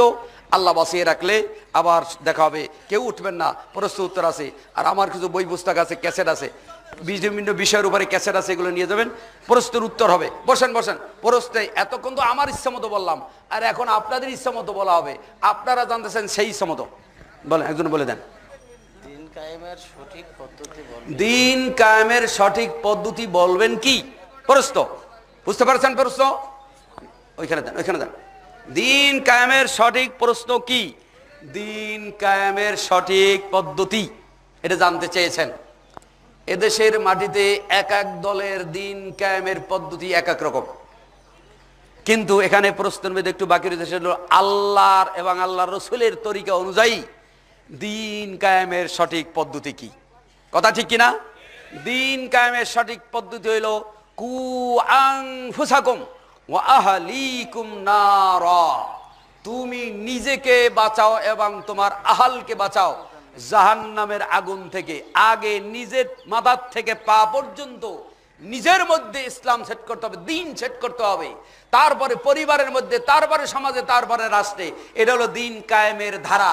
যদি কোনো ফ্যামিলি দিনদার না হয়, ওই ফ্যামিলি যদি অর্থমন্ত্রী বানানো হয়, জনমের মতো চুরি করে খাইবে জনগণের টাকা। এই জন্য আগে ব্যক্তি, তারপরে পরিবার, তারপরে সমাজ, তারপরে রাষ্ট্র হলো দিন কায়েমের ধারা। আশা করি বুঝতে পেরেছেন। Next question. আমার প্রশ্নটা আসসালামু আলাইকুম, আশা করি আমার প্রশ্নের উত্তরটা দিবেন। একজন হুজুর বুকে হাত বাঁধে আর রফিল ইয়াদান করে না, আবার পানের সঙ্গে জর্দা খায় এবং গুল ব্যবহার করে, এ হুজুরের কি হবে? একজন হুজুরে বুকে হাত বাঁধে কিন্তু রফেদান করে না, জর্দা খায়, এ হুজুরের কি হবে? দেখুন কি হলো, আপনার উঠছেন কেন? কার কি হবে এ সিদ্ধান্ত আমি দিতে পারবো না, ও সিদ্ধান্ত দেওয়ার মালিক কে? আল্লাহ। তবে কিছু মানি কিছু মানি না, কিছু মানি কিছু মানি না, বুকে হাত বাঁধলাম, রফেদান করলাম না, এদের অবস্থাটা কি কোরআন হাদিস আছে এইটা আমি বলে দিতে পারি। বলবো? সূরা নিসা 151 নম্বর আয়াত, নুমিনু বিবাজ অনাকফুরু বিবাজ, যারা কিছুর উপর ঈমান আনে, কিছুর উপর ঈমান আনে, অর্থাৎ কিছু মানে কিছু মানে না, উলাইকা হুমুল কাফিরুনা হাক্কা, এরা একেবারে নির্ভেজাল কাফের। কোরআন বলছে। বুঝতে পেরেছেন? কি আরবি প্রশ্ন? কেটা এত বড় পণ্ডিত কেটা আবার? বিসমিল্লাহির রহমানির রহিম, আসসালামু আলাইকুম ওয়া রাহমাতুল্লাহি ওয়া বারাকাতুহু। হ্যাঁ, কি হাতিনা জবাবু আসওয়ালুল আতিহি, কি বাদা সালাত, বাদা সালাত, বাদা সালাতুল মাকতুবাতে দুআউ, দুআউল ইস্তিবাই আহাজা জায়েজুন আমলা, অর্থাৎ নামাজের বাদে, ফরজ নামাজের বাদে ইস্তেমাই দোয়া, সকলে মিলে একত্রিত হয়ে দোয়া করা জায়েজ না জায়েজ নয়? প্রশ্ন করেছেন এইটা। ফরজ নামাজের বাদে সকলে মিলে একত্রিত হয়ে দোয়া করা যাবে কি যাবে না? আল্লাহ রসুল সাল্লাল্লাহু আলাইহি সাল্লাম জীবনে ফরজ, ওয়াজিব, নফল, সুন্নাত, কেউ একটু থাকেন, একটু থাকেন, শেষ করে যান। এই ফরজ, ওয়াজিব, সুন্নাত, নফল কোন নামাজের পরে রাসূল সাল্লাল্লাহু আলাইহি ওয়াসাল্লাম জীবনে একবার একদিনের জন্য সকলকে নিয়ে হাত উত্তোলন করে দোয়া করেছেন, এর কোন একটা সহিহ মারফু মুত্তাসিল হাদিস এই আকাশের নিচে জমিনের উপরে নাই। যদি একটা জাল জয়ীফ ছাড়া একটা সহিহ মারফু মুত্তাসিল হাদিস যদি দেখাইতে পারেন, আমার অনুরোধ থাকলো সেই দিন আমাকে ডাকবেন, আর আমি 100 বার কান ধরে উঠবস করবো, আর আপনারটা মেনে নেব ইনশাআল্লাহ। তবে যতদিন পর্যন্ত সহিহ মরফু মুত্তাসিল দেখাইতে না পারবেন, ততক্ষণ পর্যন্ত আপনি কয় নাম্বারের হুজুর, কত বড় পণ্ডিত, ও আমার তুইতে খাইতেও লাগবে না, আপনার দলিলটা আমার দরকার। নেক্সট। আসসালামু আলাইকুম। একজন হুজুর মুসল্লি নামাজ না পড়া করে তার জানাজা পড়ায়নি, আবার সেই বাড়িতে 3 দিন কি দাওয়াত খাইতে যায়, সে হুজুর কি করা উচিত? একজন হুজুর, এক লোক মারা যাওয়ার কি বলে, মানে জানাজা না, নামাজ না পড়ার কারণে তার জানাজা পড়েন নাই, আবার সেই ব্যক্তির মৃত্যু খাওয়ার খাইতে, মরা খাওয়ার খাইতে 3 দিন গিয়েছেন সেইখানে। শুনুন, যে ব্যক্তি নামাজ পড়ে না তার জানাজা বেনামাজিরা পড়াবে, কথা ঠিক আছে, কিন্তু মানুষ মরে যাওয়ার পরে তার বাড়িতে খেতে যাওয়া, মরিছেন, গরু মরলে এটার কি বলে, হ্যাঁ, মরা শকুনে খায়, ওটার কি বলে, মরা গরুটার কি বলে, মরা গরু। মরা গরু খায় কুত্তায়, কুত্তা যেরকম দৌড় দেয় মরা গরু খাওয়ার জন্য, একদল মৌলবীর আছে মরা বাড়ি খাওয়ার জন্য কুত্তার চাইতেও জোরে দৌড় দেয়। কোরআন শরীফে সূরা মায়েদা 3 নম্বর আয়াত, হুররিমাত আলাইকুম মাইতাতু ওয়াদ-দামু ওয়া লাহমাল খিনজির ওমা উহিল্লা বিহি লিগাইরিল্লাহ। আল্লাহর নাম ছাড়া অন্য নামে যদি কোনো খাওয়া দাওয়ার অনুষ্ঠান করে, ওটা খাওয়া হারাম। শুয়োর খাওয়া যেমন হারাম, কোরআনে যেই আয়াতে শুয়োর খাওয়া হারাম বলছে, ওই আয়াতে মানুষের নামে অনুষ্ঠান করে খাওয়া ওটাও হারাম করেছে। এটা আছে কোথায়? আছে হলো শ্রীমদ ভগবত গীতার 64 নম্বর শ্লোকে, পৃথিবীর উদ্দেশ্যে জং শ্রাদ্ধ গীতা পাঠন করতেই পিতরস্তস্যনেরা অজান্তে স্বর্গতিম। পিতামাতা যদি মরে যায় তাহলে তাদের নামে গীতা পাঠ করতে হয়, আর 5 দশা 3 দশা 40 দিন পরে শ্রাদ্ধ খাওয়াইতে হয়, তাহলে তাদের রুহু আশীর্বাদ দিতে দিতে স্বর্গে চলিয়া যায়। শ্রীমদ ভগবত গীতার 64 নম্বর শ্লোকে আছে, কোরআন হাদিসের কোনো অস্তিত্ব নাই। আজ থেকে 22-23 বছর আগে একজন লোক মারা যায়, সেই লোকের কবর দিয়ে মসজিদের পশ্চিম পাশে দেওয়াল সঙ্গে কবর দেয়, এই মসজিদে নামাজ পড়া ঠিক হবে কি? আজ থেকে 22 বছর আগে এক লোক মারা যায়, সেই ব্যক্তির কবর ঠাকাইয়া মসজিদ করা হয়, এই তো পশ্চিমে কবর দিছে আগে।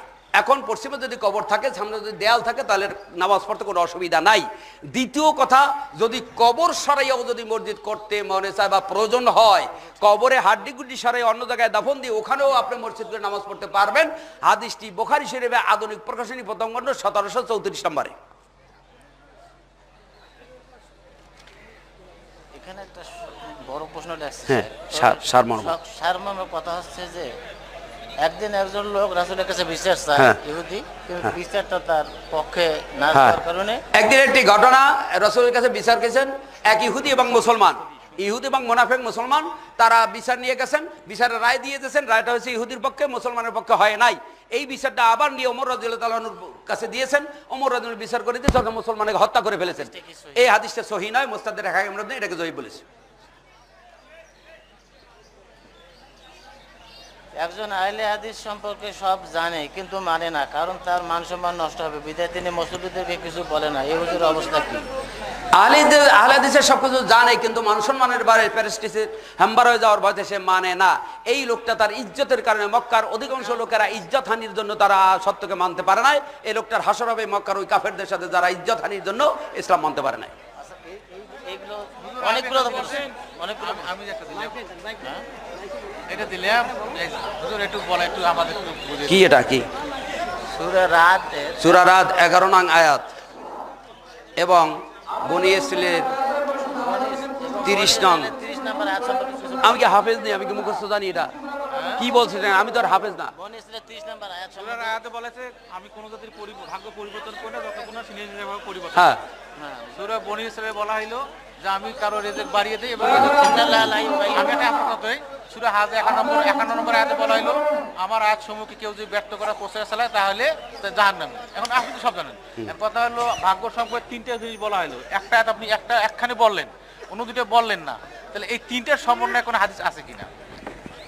এই যে বলা হলো ইমানের কারণে আল্লাহ রাব্বুল তাদের সচ্ছলতা দান করবেন, রাষ্ট্রীয় ক্ষমতা দান করবেন বলছেন আল্লাহ, এখানে ভাগ্য পরিবর্তন হলো, এই পরিবর্তন হলো ইমানের উপরে যে আসবে আল্লাহ তাদের রিজিকের ব্যবস্থা করবে। তাহলে তো তাহলে মানে মোট কথা হলো যে এইগুলো আর কি আপনার হ্যাঁ, টোটালটাই পরিবর্তন তাকদীর সম্পর্কে। মানে তাকদীর সম্পর্কে আমার কথা হলো কোরআনের সব আয়াতগুলো আল্লাহ কোথায় বলছে সবগুলো বলে আপনি বলবেন তো, একখানে বলে দুইটা তো ব্যর্থ হয়ে যাচ্ছে। এখন সেই সময় তো হাতে নেই। সেটা বলছি না। কি লাগছে? বিবাহের মধ্যে বরের মাথার যে মুকুট পরা হয় এটা কি শরিয়া সম্মত? না, এটা শরিয়া সম্মত। এটা আমাদের দেশে একটা প্রথা, পড়লেও পাপ হবে না, না পড়লেও সওয়াব হবে না, না পড়লেও পাপ হবে না। আমি ক্রিকেট খেলি, প্রচলিত নিয়মে যেই ব্যাখ্যা দেবেন আমার এই ক্রিকেট খেলা আমি কিছু পয়সা পাই, এটা কি চলবে? ক্রিকেট খেলা এটা জাতীয়ভাবে কিছু পুরস্কার পাই, এই আর কি, সেটা খেলা যাবে কিনা?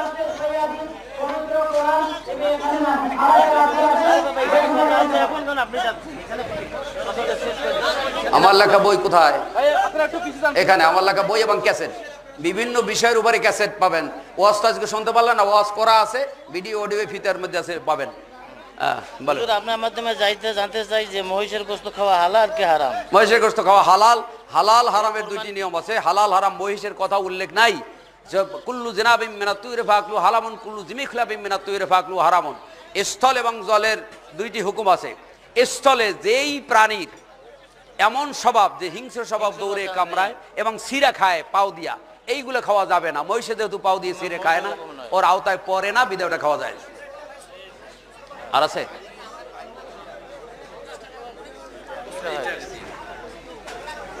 আচ্ছা, এখন আপনার কথা আপনি বলেন। কোরআন মজিদ নামে আমরা যদি এখন কোরআন মজিদের উপরের লেখা দেখা যায় কোরআন শরীফ লেখা, এটা কি সঠিক?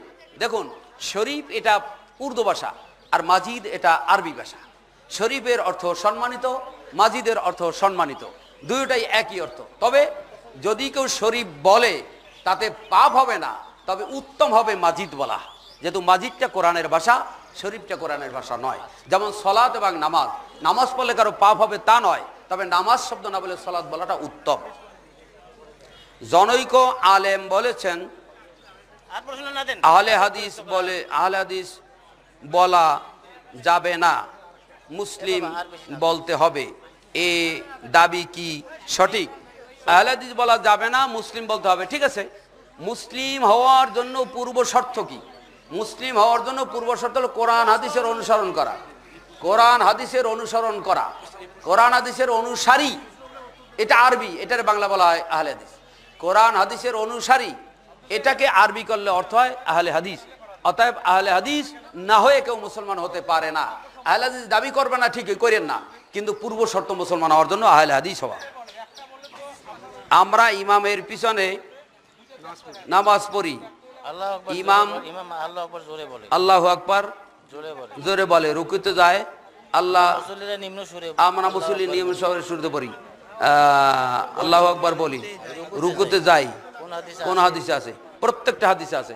বুখারী শরীফ 102 নম্বর পৃষ্ঠা 3 নম্বর লাইনের নিচে পাবেন যে ইমাম সাহেব যা করে।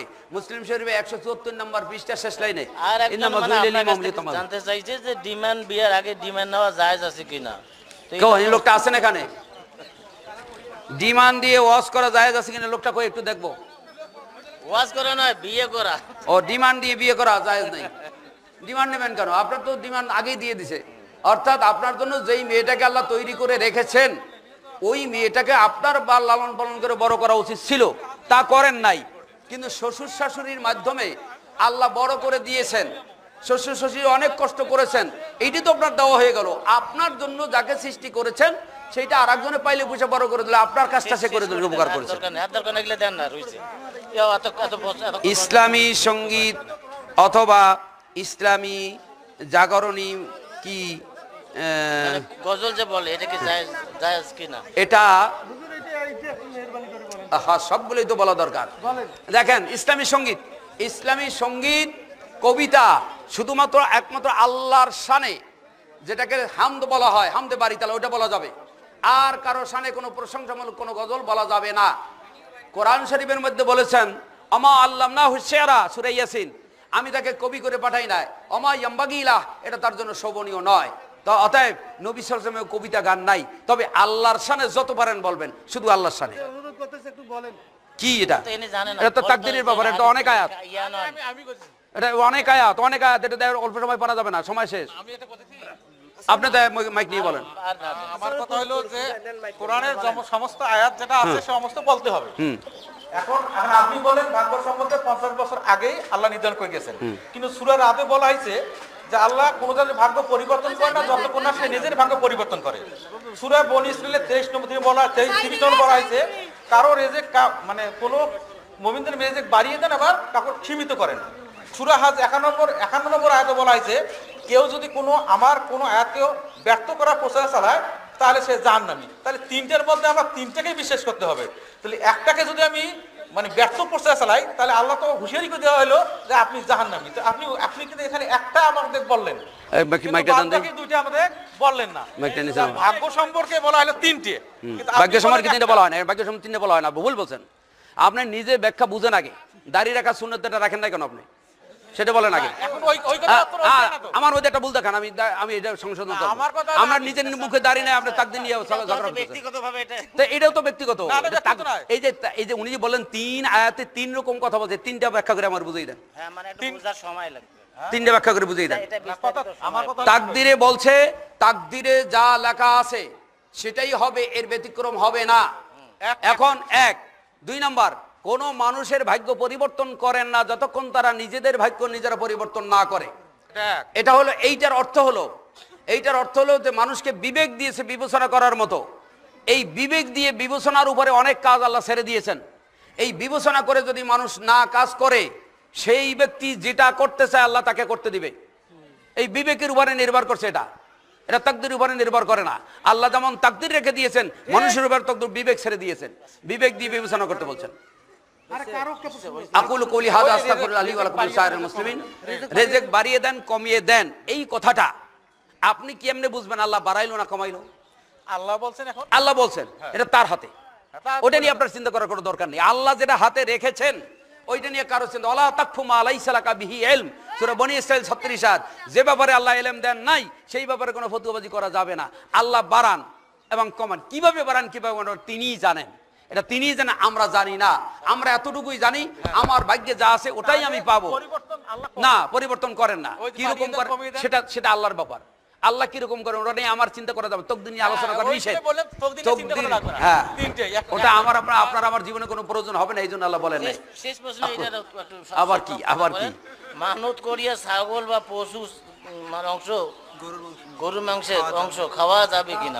মানত করলে সেটা নিজে খেতে পারবেন না। 1 2 নম্বর, গরু ছাগল ভেড়া বকরি হাঁস মুরগি কিছুই মানত করা জায়েজ নেই। বাবুল আইমান অনুজুর প্রত্যেক কিতাবের মধ্যে মানতের অধ্যায় আছে।